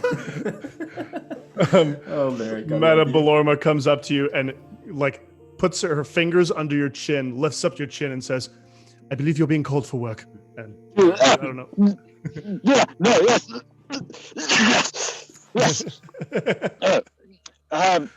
Varric's gonna stand up and just look around. Do I see Aldo at all? Like, has he seen any of this? I think I'll have followed up and been waiting outside the door. Yeah, great. So did you get a glimpse? Yes. Oh yeah. Great. I'll just instantly shut the door and then open it again and stick the head out and be like, "Be with you in just a moment. Thanks. Good night." Good night. Amazing. He's gonna stride out about 30 seconds later, just like a shirt on, no waistcoat, just like pulling on trousers. Like, all right, yes, job's happening, right? We're doing some crime. Yes, let's go. Yes. Crime to be done. And I'll fill him in along the way to the Orca's Tooth pickup. You know. No. Is there a moment of I forgot my cravat or something? Yeah, he basically runs back in. Oh, he grabs you by the coat when you turn back around and go, "We have to go right now." No, but I just need right now. It's happening right now. I lose it. I'll read that later. Maybe the window opens as you are getting into the rough penny or the side boat of the Leviathan, the Orca's Tooth or whatever, and Oyun tosses the needed article of clothing out the window, falls it down, and blow a kiss. Yep. Thank you, Boo. She blearily blows a kiss back to you. Don't have too much fun without me. Yeah, she just waves quietly and sort of you see her falling back onto the pillow. She's a very heavy sleeper. All right. So yeah, what did you bring here? Did you brought one of the side ships of the Orca's Tooth or the Rough Penny? Or what'd you bring? Or did you just come here? I thought we were showing up in the Orca's Tooth. In the Orca's Tooth. Nice. Okay. Yeah, so let's roll in the big ship. Why not? Yeah. If we feel like, if we have a license. And if we need to, we can always dispatch the smaller boats. Yeah. So I'm sorry, officer. You have a problem with my fishing boat? Huge with harpoons on it? The harpoon gun on it. Amazing. I have a license. It does not have a license. How large? Yeah, how large the fish has to be. Yes.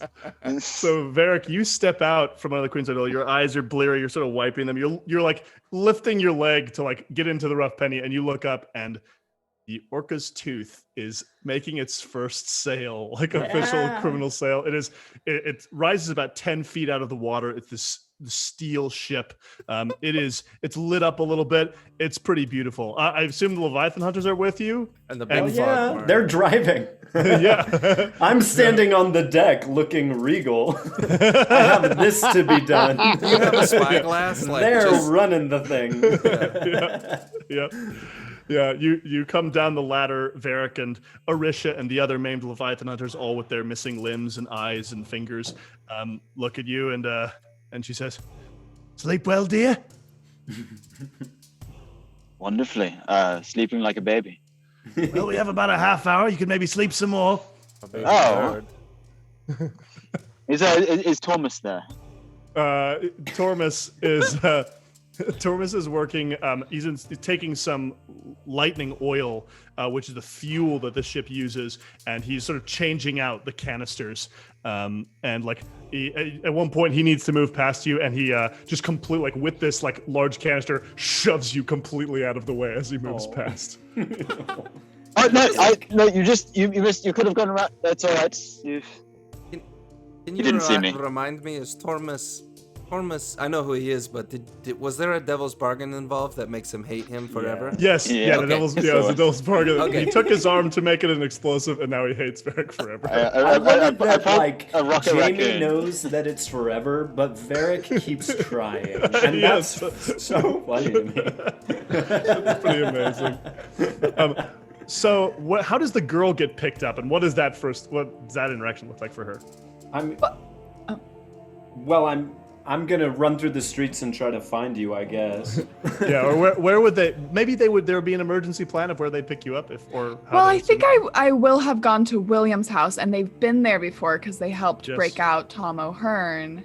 Yes. And that was also on a canal, I seem to recall, or close enough to a canal. It was. Yes. Yeah. So it'll be it'll be probably one of the smaller canals. So one of the side boats, they'd probably bring out for it. Great. I mean, are you already inside? I can try and prowl up. I'm like drunk and gonna try and climb this building right now. Oh, this is good. And I rolled a 1. Amazing. Yeah, so you're like, all right, I'm gonna make my way. I'm gonna get her. I don't want to wake them up. She'll be so mad. I don't want to upset my new friend. Maybe like you're like knocking at a window with a rock and like a pane on it shatters. No.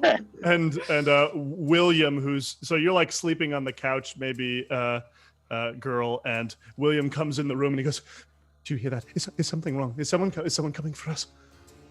Oh, let me check. You just hear from the other room, "Oh fuck."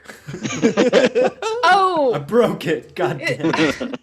I think it's my friend. He wants to go dancing again, and I'll go to the window and sort of like knock out a couple of the little like shattered bits of glass. Yes. Hicks, Hey. more dancing. Sorry. I'm a little tired. Dancing of a sort. We have. I mean, is he there?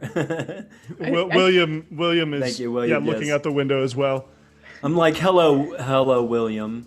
Hello, my Mr. name's Templeton. Hix.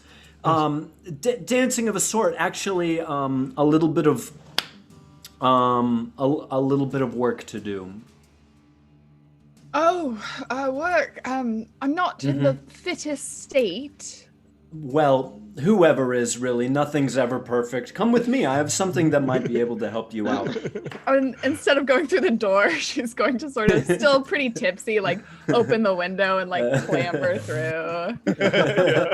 And I'm like, William, you said your name was? Yes. So she's like climbing through the window, and I'm like, such a pleasure. Thank you. I hope to see you again. Hix is my name. Thank you. I'm like, she's like falling, like helping her up. He's like, you be safe, dear. I don't want to tell Tom about anything bad. Oh, I mean, it's just a form of dancing. And all. Amazing. So Tom sort of closes back the door. He pokes out another couple pieces of the broken glass. You get back onto a small electroplasmic powered steel boat in the canal. You sort of walk down the stone steps, get in there, and then rev up. Is Hix driving, or has he brought one of the Leviathan hunters this far as well? Yeah, I mean, I'm gonna definitely call the Uber. Yeah, this like is someone else is gonna drive. I got shit to do. Okay, so I'm going to hand the girl a small white pill with a lightning bolt on it, and I'm going to say, this might help sober you up a little bit. Oh, okay. I'll Great. take a. Just swallow it. Yeah. This is Spark. It's going to make you feel energized, euphoric, and slightly electrical. Oh, Right, you'll notice yes. that I like shock you mildly when when our fingers touch and I pass this off, Nice. because I'm obviously a little bit charged, one might say. Yes. Hawk, who's the named Leviathan hunter driving the boat, old man, hair, scraggly hair around his face. He goes, "You wouldn't happen another one of those, would you?" Oh, Hawk. I open like a little like bag with like a skull and crossbones on it. It's like a cloth bag. It's got the like days dig of the through week. them. and- There are like many different looking things in here, but There's like loose pills in this bag. Yes, Like Aldo. is it like the Loose wallet with the pills. guy's photos of his family just like drops down? You go like, yeah, there's 14 different Yeah. kinds. It's my wallet too. He takes it and throws it down, and after a little while, he goes, "Ooh, yeah." Well said, my friend. Well said. You speak for us all. Girl, you watch as the boat comes through Night Market out into a larger canal and then into an even larger canal, the passage between the districts. And you see a large steel boat, a harpoon boat, glowing a little bit with lights. And anybody on the top deck waiting or seeing anything? What's going on? Yeah, Bram is definitely taking a look out. Okay, great. Do you have any reaction to the boat, girl? I mean, have I seen this boat before? I mean, it hasn't been used on any scores. Totally your call whether you've seen it before. I think maybe not, and I'll sort of nudge Hix and say, "Is Bram captured by someone?" Bram is the captain of this boat. Ah, I'll just turn to him and I'll go, yee into the dark. Yeah, he's lighting up a cigar, and he just says, And all this like, maybe we should have left them.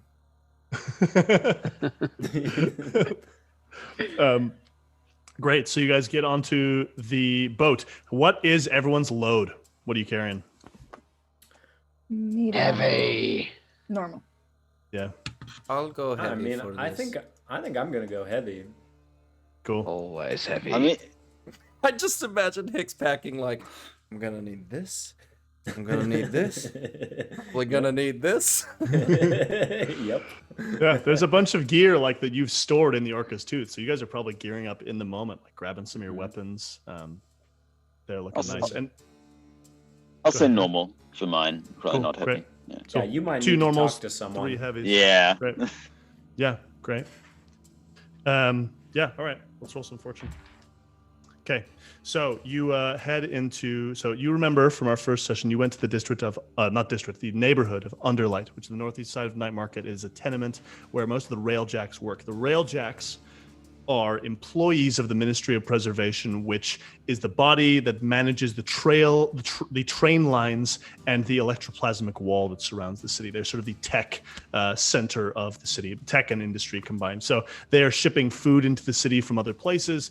They are sort of a central part of the city, and they're run by their sort of legendary and ruthless chairperson, not ruthless, because his name is Ruthus Enjim. Oh, He is- Ruthless. he is a- Ruthless Enjim. He is a ruthless engine.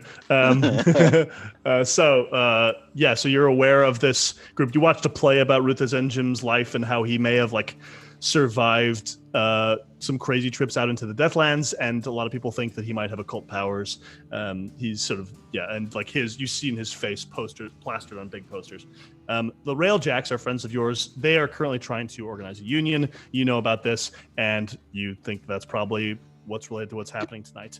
As you are heading out onto the street, you all sneak down towards Underlight, and there's like a little not sewer entrance, but it's normally a sewer entrance, but Underlight sort of has this subterranean neighborhood.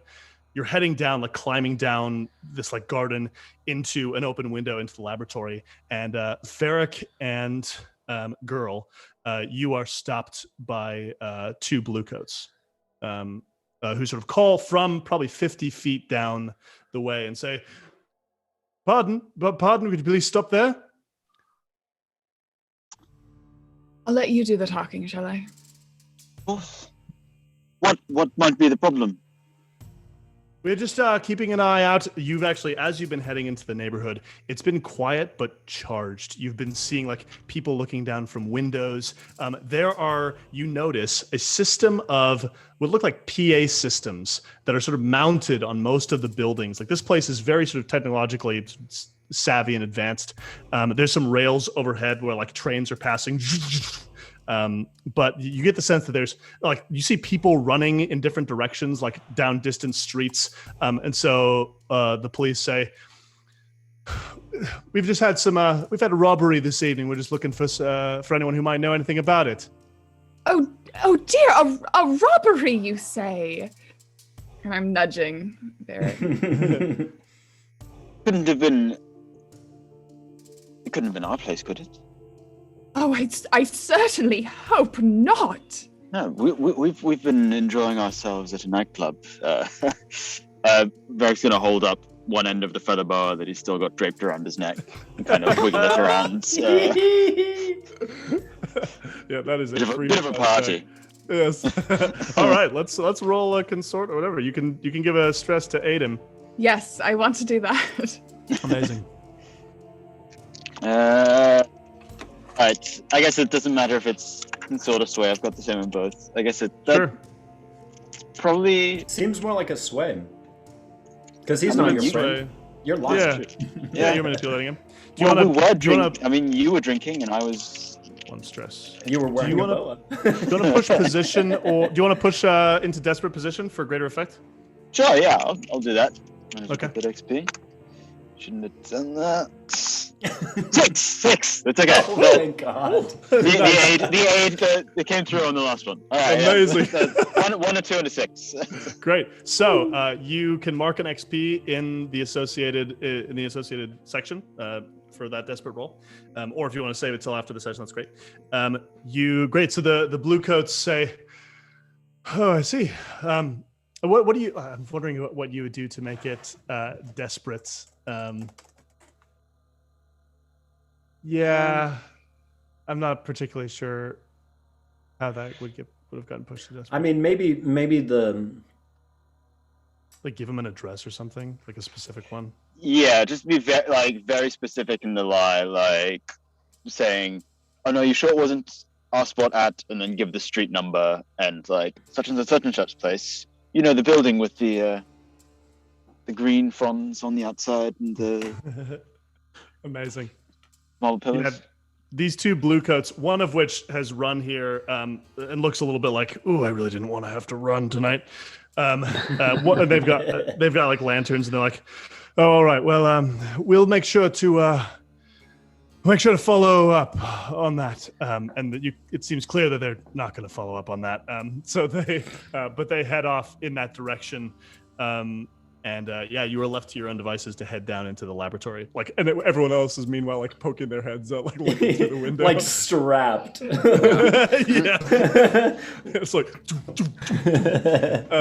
amazing. So down in the lab, you stepped outside. You remember this sort of like this boiler room that had been converted. You arrived to find a drama playing out. The two Quicksilver makers who you knew, Elias and Valerie Chain, are shouting at each other. Pike Renfort, the emaciated leader of the unionizing Railjacks, which is with his big mustache, is involved. Elias says, "You think Ruthus Enjim doesn't know exactly where we are?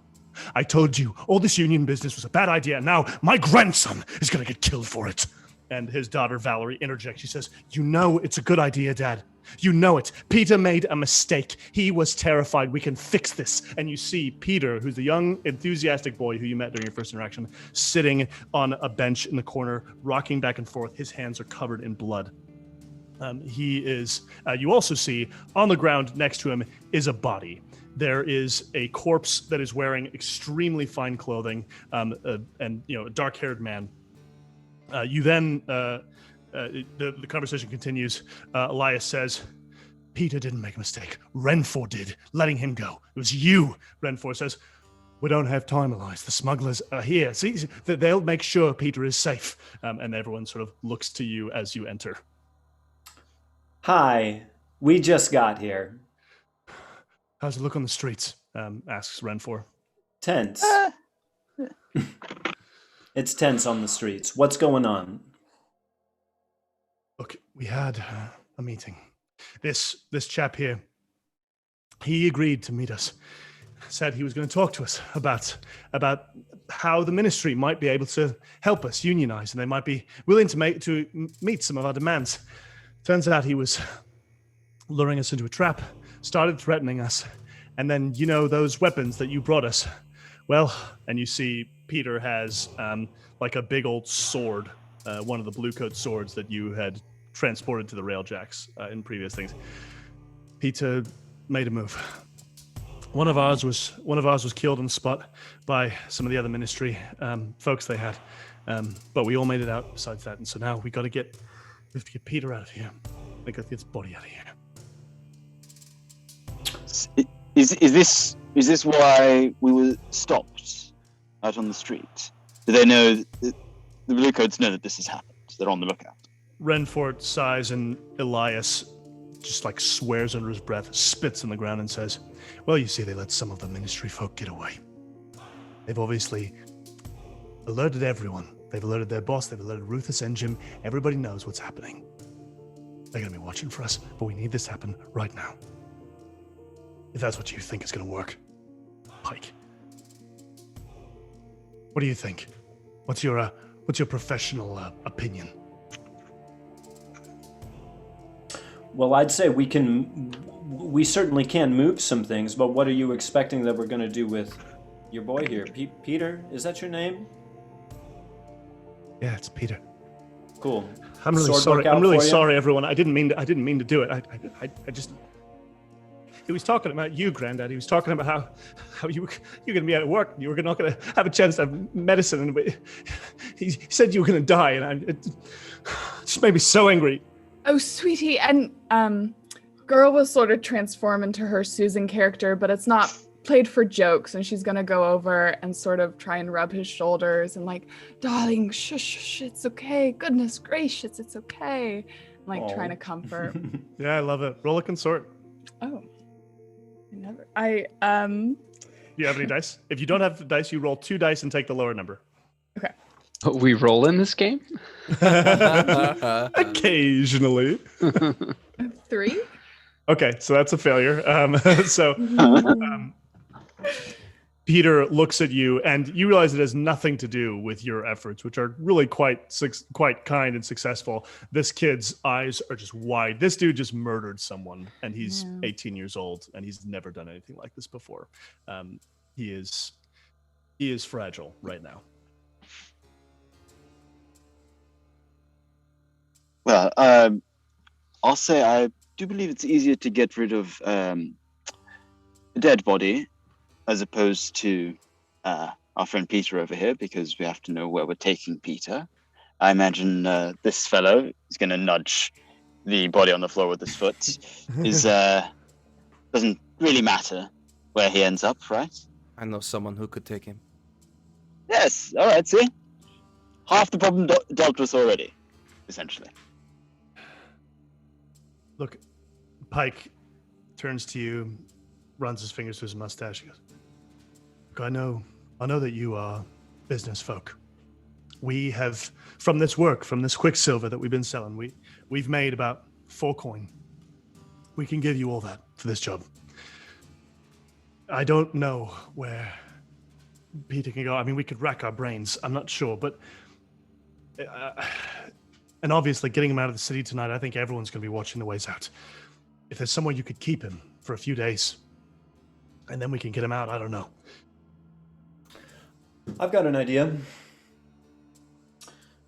So we'll take 2 coin for the disposal of this dead body, the dead body of a nobleman, which is hard to dispose of, but we'll take 2 coin for that. You keep the other 2 coin, expand your operations since we are partners in business. And Peter, you can work for us now. We'll keep you safe. will give you a cover, and you're no longer working out of here, but you're working with us. That's the only thing we can offer you. We don't know where else to take you where somebody can give you a roof and food and something to do with all of the time in one day. So you can work for us now. Pike looks sort of stunned at this. Elias immediately starts to grumble, and Valerie sort of slaps him on the shoulder and says, Peter, what do you think?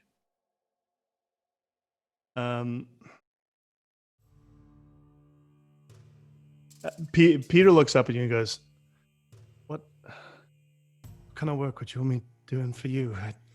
I'm not very useful. I only know how to do the rail work, and even that I'm not great at yet. Well, with an attitude like that, you're not going to be good at anything. I'm sure that we can have you clean the deck until you learn something. But you seem like a smart kid. Perhaps just impassioned, maybe not smart at all. I don't know. But we can certainly find a place for you taking care of this ship for us, if nothing else. But there's opportunity for you within our organization if you prove yourself useful. You've had a rough night, and we recognize that. You need a little bit of rest, and I think that we can offer that to you. But we can't keep a roof over your head if you're going to be worthless. So I think that it's up to you to be creative about the things that you have always done in your life, that you've found that you're good at, and then being creative about how to do that for us. You think you could do that? Peter is actively shaking, and like snot and tears are running out of his eyes and nose. I'll pull this like silk hanky out of my pocket and give it to him. This poor mess of a boy. Yeah, he blows his nose. Says, I can do it, Mum. I want to be useful. I want to help. I want to help the Railjacks, and clearly I've screwed that up. I'm so sorry about your handkerchief. Gives it back to you. It's covered in snot. I'll just set it on the ground by my feet and hope that no one saw me do that. Great. Pike says, and how about we say this? If we can somehow get it to the point where Peter is proven innocent, we'll pay you the rest of what we would have paid you. And then he comes back. Who's proving him innocent, you or us?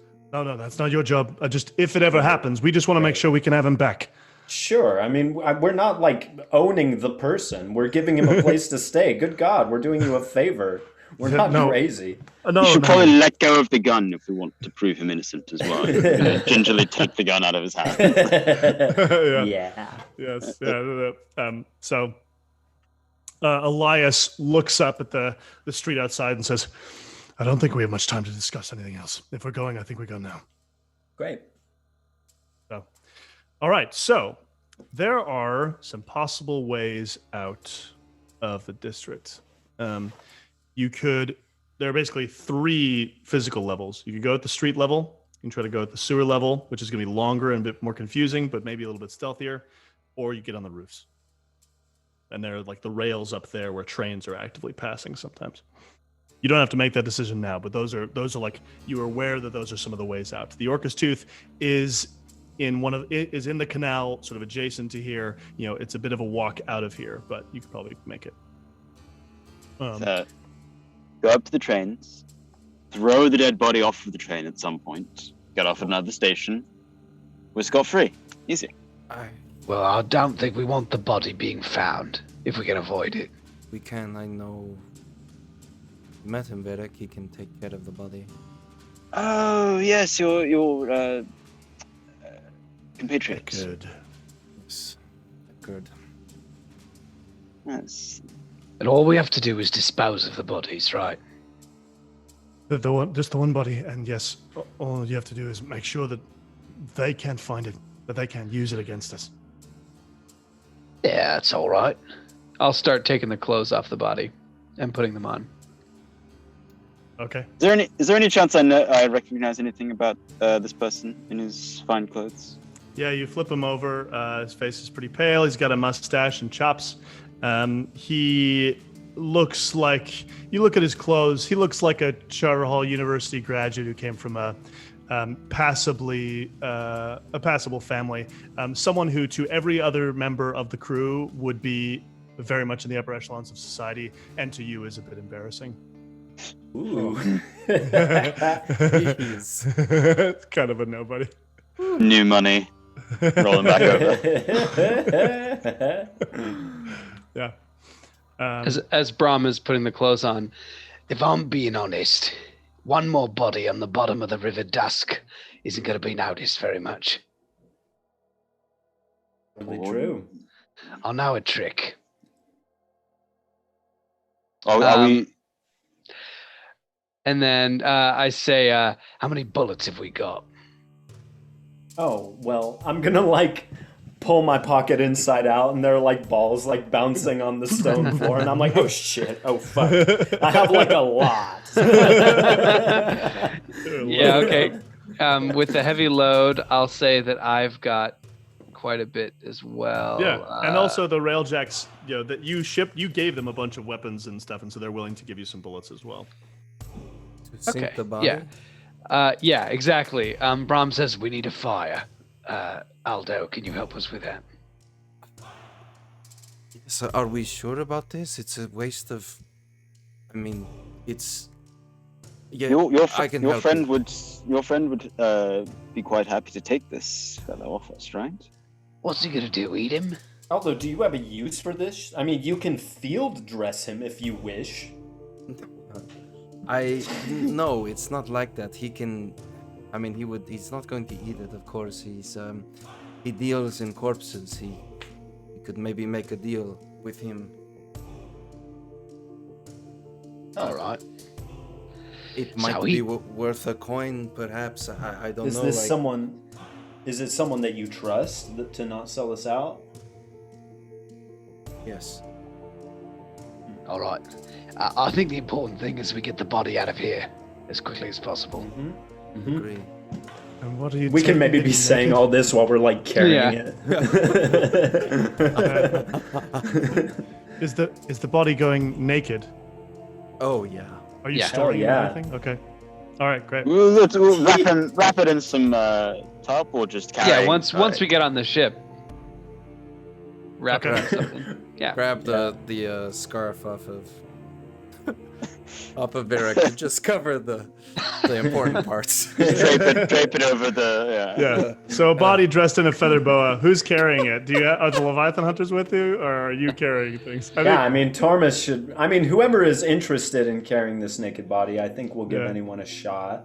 I will for a flashback. Having the Leviathan hunters, someone would have to take a stress just because getting you in here was easier because it was just the 5 of you.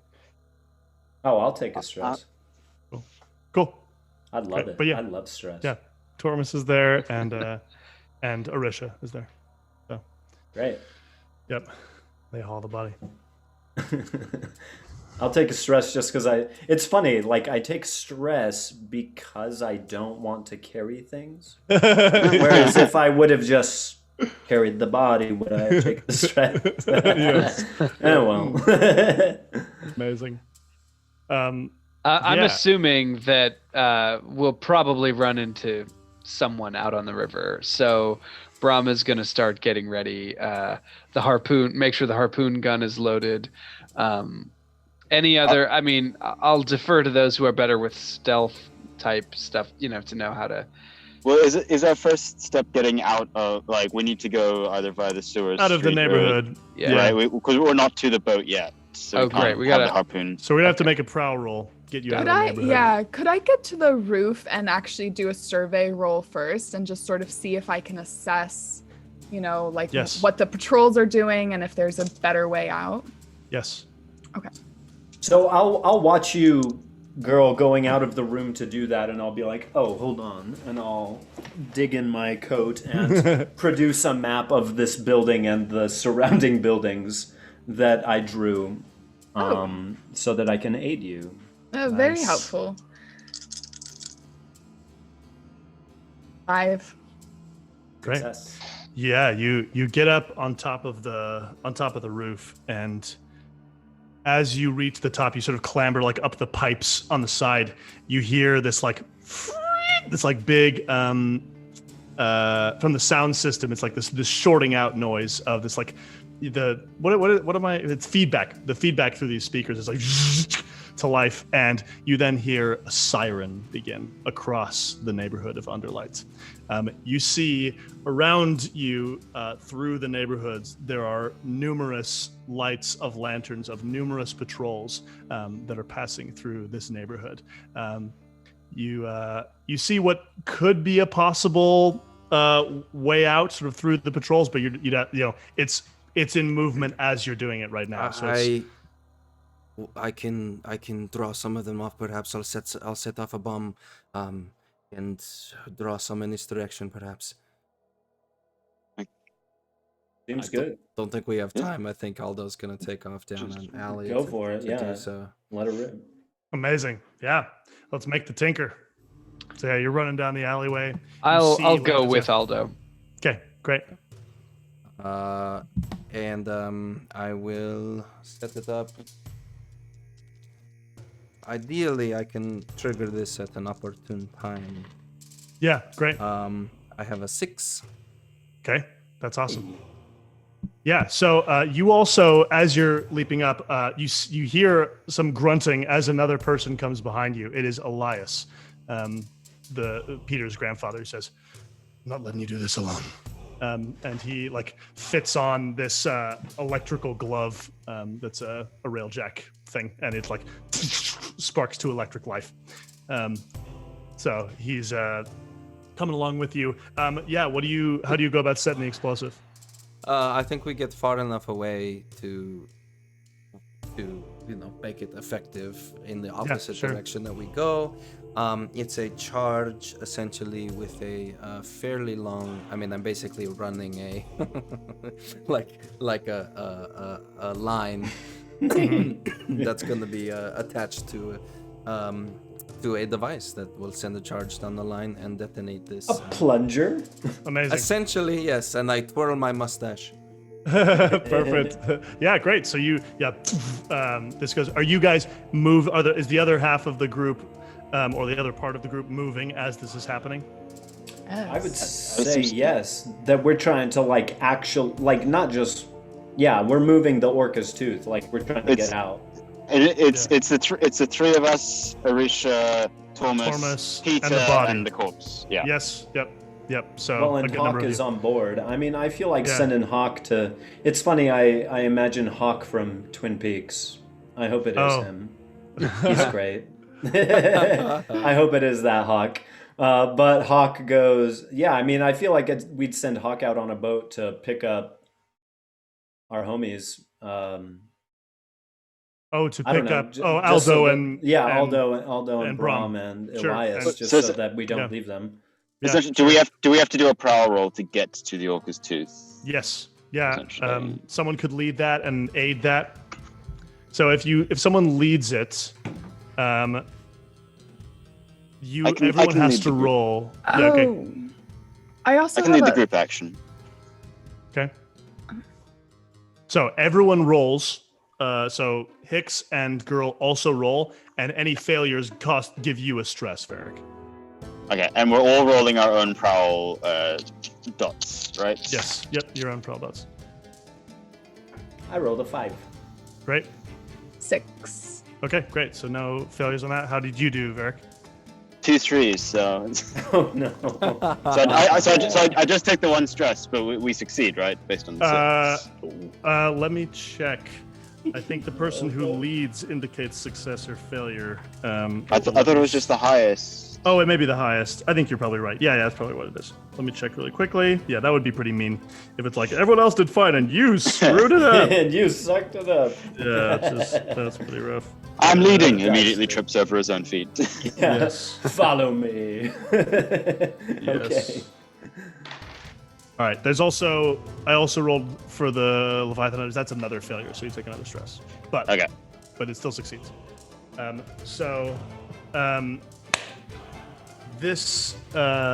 So as this all happens, you guys are heading through the neighborhoods, heading towards the Orca's Tooth. You can actually see on the water. You can see it out there, like just down this long alleyway. And Aldo and Bram, you're laying this charge. Elias is next to you, and you all hear the siren stop. And also, both groups see nearby, so you like set off the explosive, boom, and you hear like these people sort of running, this screams, like you see lanterns sort of heading in their own direction. And then also as you turn, Aldo and Bram, and as you guys are heading through the alleyway, 3 figures step into the alleyway wearing strange garb. And same thing for you guys, you see this. You hear, 3 figures stand at the end of both of these alleyways. They look at first like they're wearing bulky armor over their shoulders and arms, big goggles and cylindrical backpacks. A crackle of Sparkcraft sounds above you, and you hear the speakers come to life, and a voice comes from them.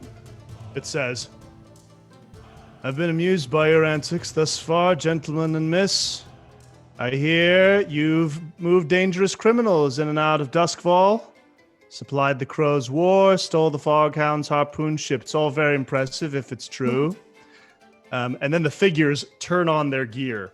The packs reveal themselves as glowing tanks full of lightning oil, shielded with plate armor. Snakes of electrical energy burst from 3 nodes on their back, running along the arms and heads and goggles of these people. The voice continues. "But I am afraid my admiration does not extend to your interference.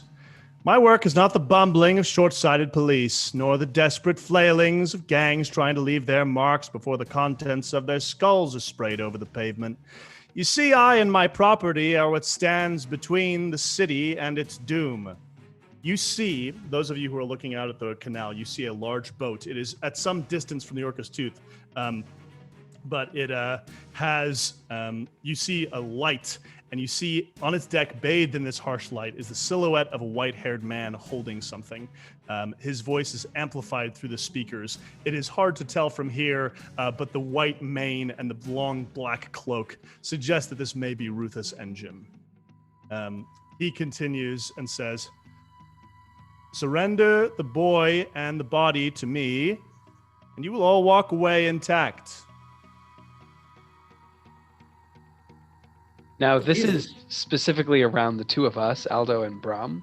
The speakers are going to the both speakers. places. Yeah. The speakers are announcing to this whole district. But we see them, or no? So yeah, there are two sets of these figures with okay. this power. So for Aldo and Bram, it's actually there's 1 guy, and for the other guys, there's 3 of them. I'm gonna shoot him. Okay, Come on. Great, amazing. Big gun. Yes, amazing. So, as these guys are from the Ministry of Preservation, they are tier 4, so your effectiveness is reduced by 3 steps. All right. Okay. So it's already desperate. Is that what you're saying? No, it's not already Or desperate. I could trade position for effect. It's currently in order to risky be position. a You could trade little position more. to get some more effect. I will aid you. Okay. in shooting I'm him. trying to think. Like my goal here, knowing that I don't have much chance in a fight against this figure. Yeah. My goal will be to give some cover fire for Aldo. Has our Right. bomb gone off yet? It has. Yeah, it's behind you. Oh no, sorry, Aldo. Did you No, want to? that's fine. I'm just wondering what it does for us. I mean, as far as mechanically. Yeah, it's done 1 guy. Okay. Yeah, so there's other people running in different directions. Okay. Yeah, as opposed to the 3 So that were on the we other drew group. off 1. Yes. Of these. Yeah. Okay. Or Okay, 2. okay. Yeah, 1 or 2. So yeah, it has gone off, but I could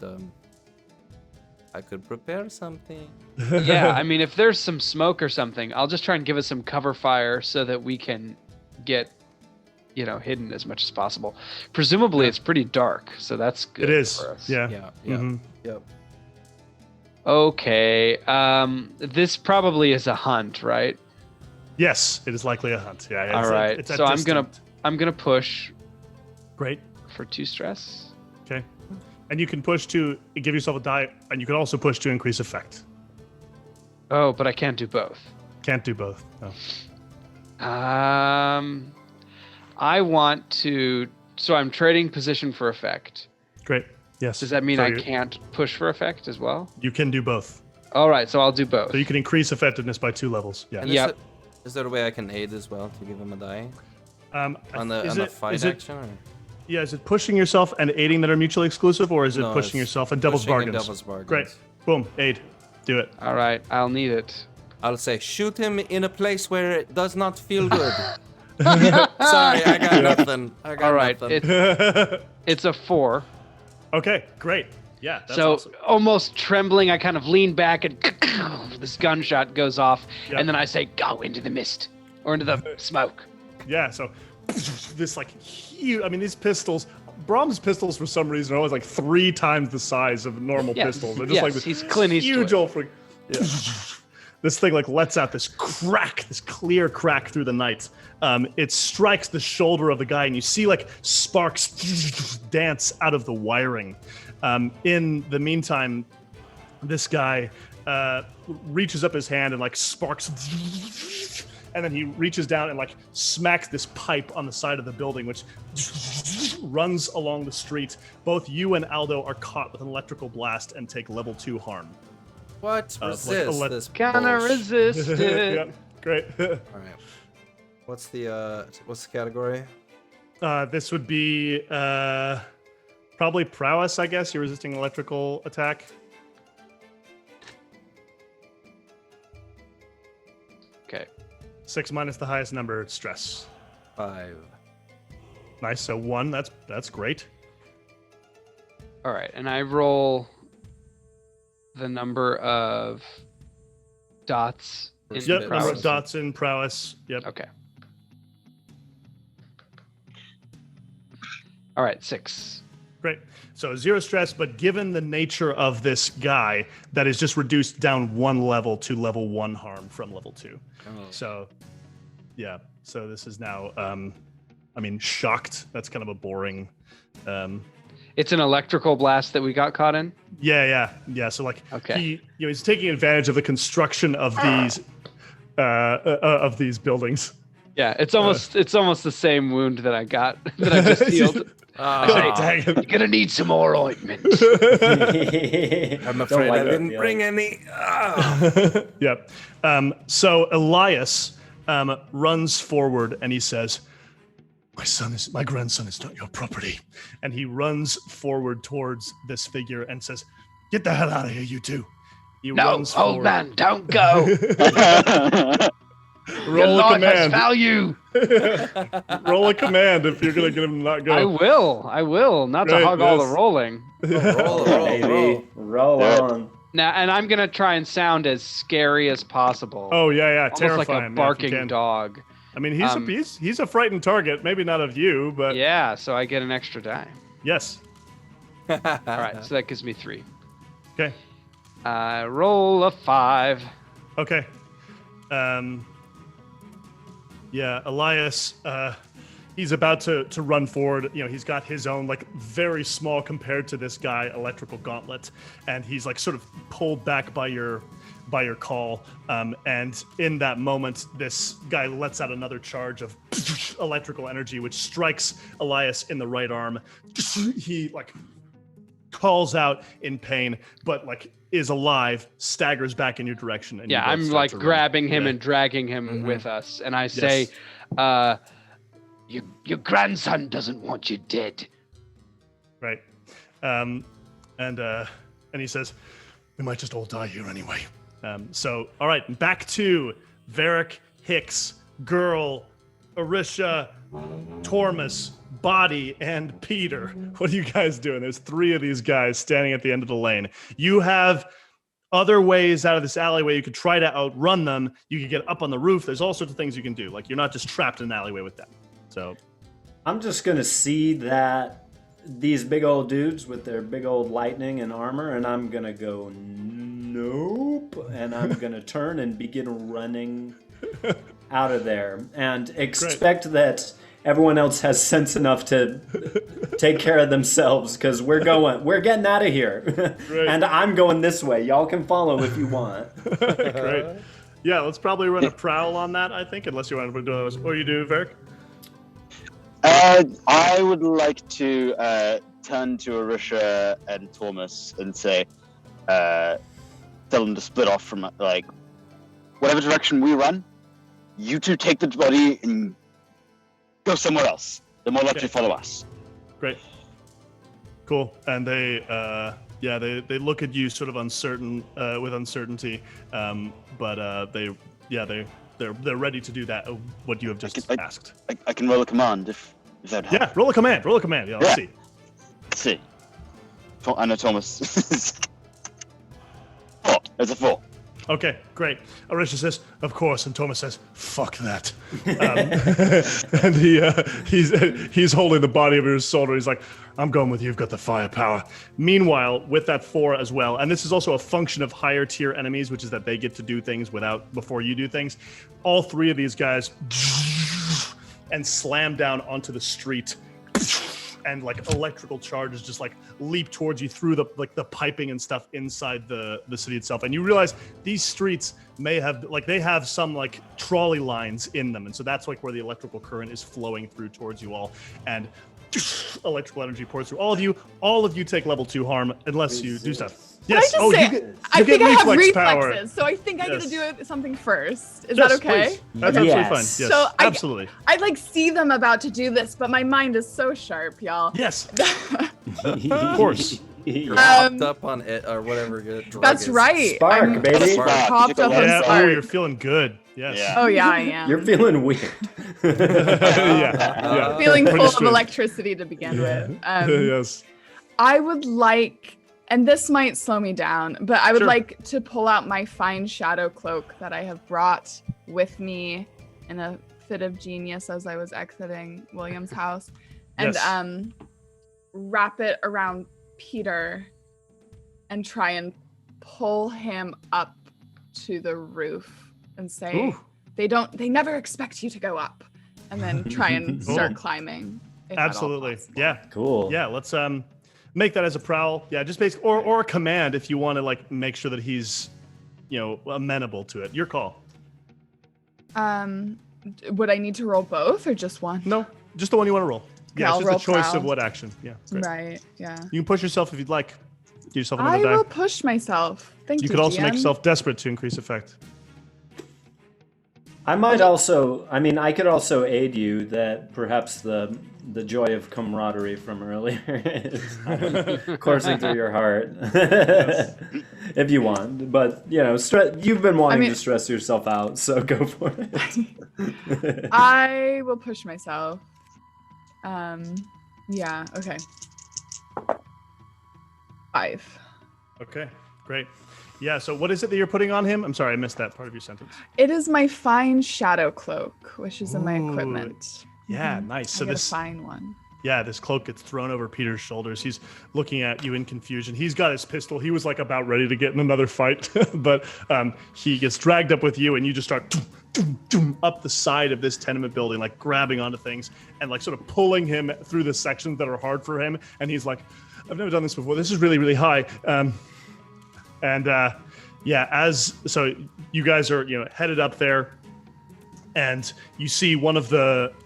With the 5 that you rolled, you see one of the electric folks pull out this pistol that he spins this chamber in the center, and electric energy just starts spinning with it, and he fires this like electric charge that strikes you in the shoulder. This is level 2 harm. You can choose to resist it. You can use armor. You can do whatever the heck you want with it. I will choose to resist. Yeah. Okay, great.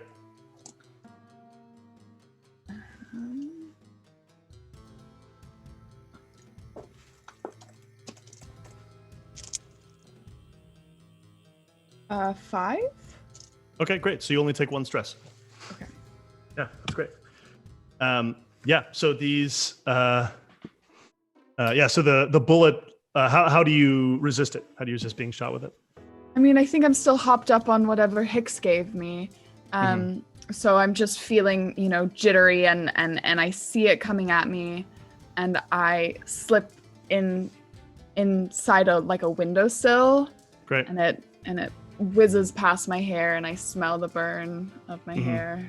Nice. as it goes by. Nice. Yeah. Not to be a poo poo, but Please. we took level 1 harm. I was about to clarify. Yeah, it is. So you in Okay. this case It you don't still get to hits. avoid it completely. You get to reduce it. So it's. I was gonna say it strikes a tile off the roof, which hits you in the head, and you get like mildly stunned from having a roof tile hit your head. Great. Yeah. Sorry. Carson's like, don't be nice to the girl. This is sexy. Don't worry, I was not going to be nice to the girl. Okay. So level 1 harm. Thank you. Yep. And then, other guys who do not have the chance to do the reflexes, this electrical current comes down the tram rails. I'm getting to make so many lightning sound effects. You're doing great. Your effects are great. And both of you also have to resist level 2 harm. Armor is functional and I'm does reduce taking it to armor nothing. and I reducing think it to level 1. I'm Yeah, going to that's take great. the armor too because I don't have stress to spare right now. I'm wearing Oh these. my gosh, I forgot. I'm wearing these big Rubber cute, boots? Yeah, rubber boots, I guess. It's like maybe they just have rubber soles, but whatever. However you want to play it. Oh, fine. You can do it however you want. This is your No, world. that's great. Rubber soles, sure. So yeah, it just bounced through. And so both of you get shocked, level 1 harm. Yeah. Yeah. So yeah, and in this moment, you see, so the Orca's tooth is out there in the water. You see this big old boat that Ruthus Enjim is on. You see these figures. Bram, Aldo, and Elias are running. Peter is getting up onto the roof with the girl, and it is there that we will end our session for this evening with like a lot of uncertainty about what's going to happen. Yikes. Woo! Yeah, we'll see how that goes next week. Anyway, thank you all for being here. It's been so much fun to have you guys in the chat tonight. I feel like it's been a really great evening. It's been so much fun for us. Holy crap. We are heading on a raid, actually, to go see Vorpal Tales. So if you want to jump in and say hi to them, we would love that. Also, in terms of Ghostlight, once again, you're welcome to follow us. Following is so easy because you just get notifications when we're doing things. Graham has something he wants to say. Oh, no, I'm just ready for the announcements of our streams because we have we have a stream tomorrow and Sunday as well, which is very exciting. Full weekend. Yeah. Yeah, should we do you want talk to about announce them, Graham? Yeah. Sure. So tomorrow we've got a game of hot guys making out. And that's both a description and the name of the game. And close to what happened with Aldo and Bram this evening. Yeah, I'm very excited for this. So this is tomorrow at 6 p.m. Central Time, and that's going to be run by Kelsey Botwinick-Cruza, who is you've seen in other streams that we've done, and is just like one of my favorite people to play games with. So they will be running that. And a bunch of new players as well. So really excited to meet some new folks and enjoy that as an audience member. And then Sunday, we've got Zoa Stardust with Justin Barron as the GM. And that is at, I always got to remind myself, it's 10:30 a.m. Central Time. Yep. Yeah, and Zoa Stardust has just been also another really fun. It's like Zootopia with a Star Trek vibe or like Treasure Planet vibe.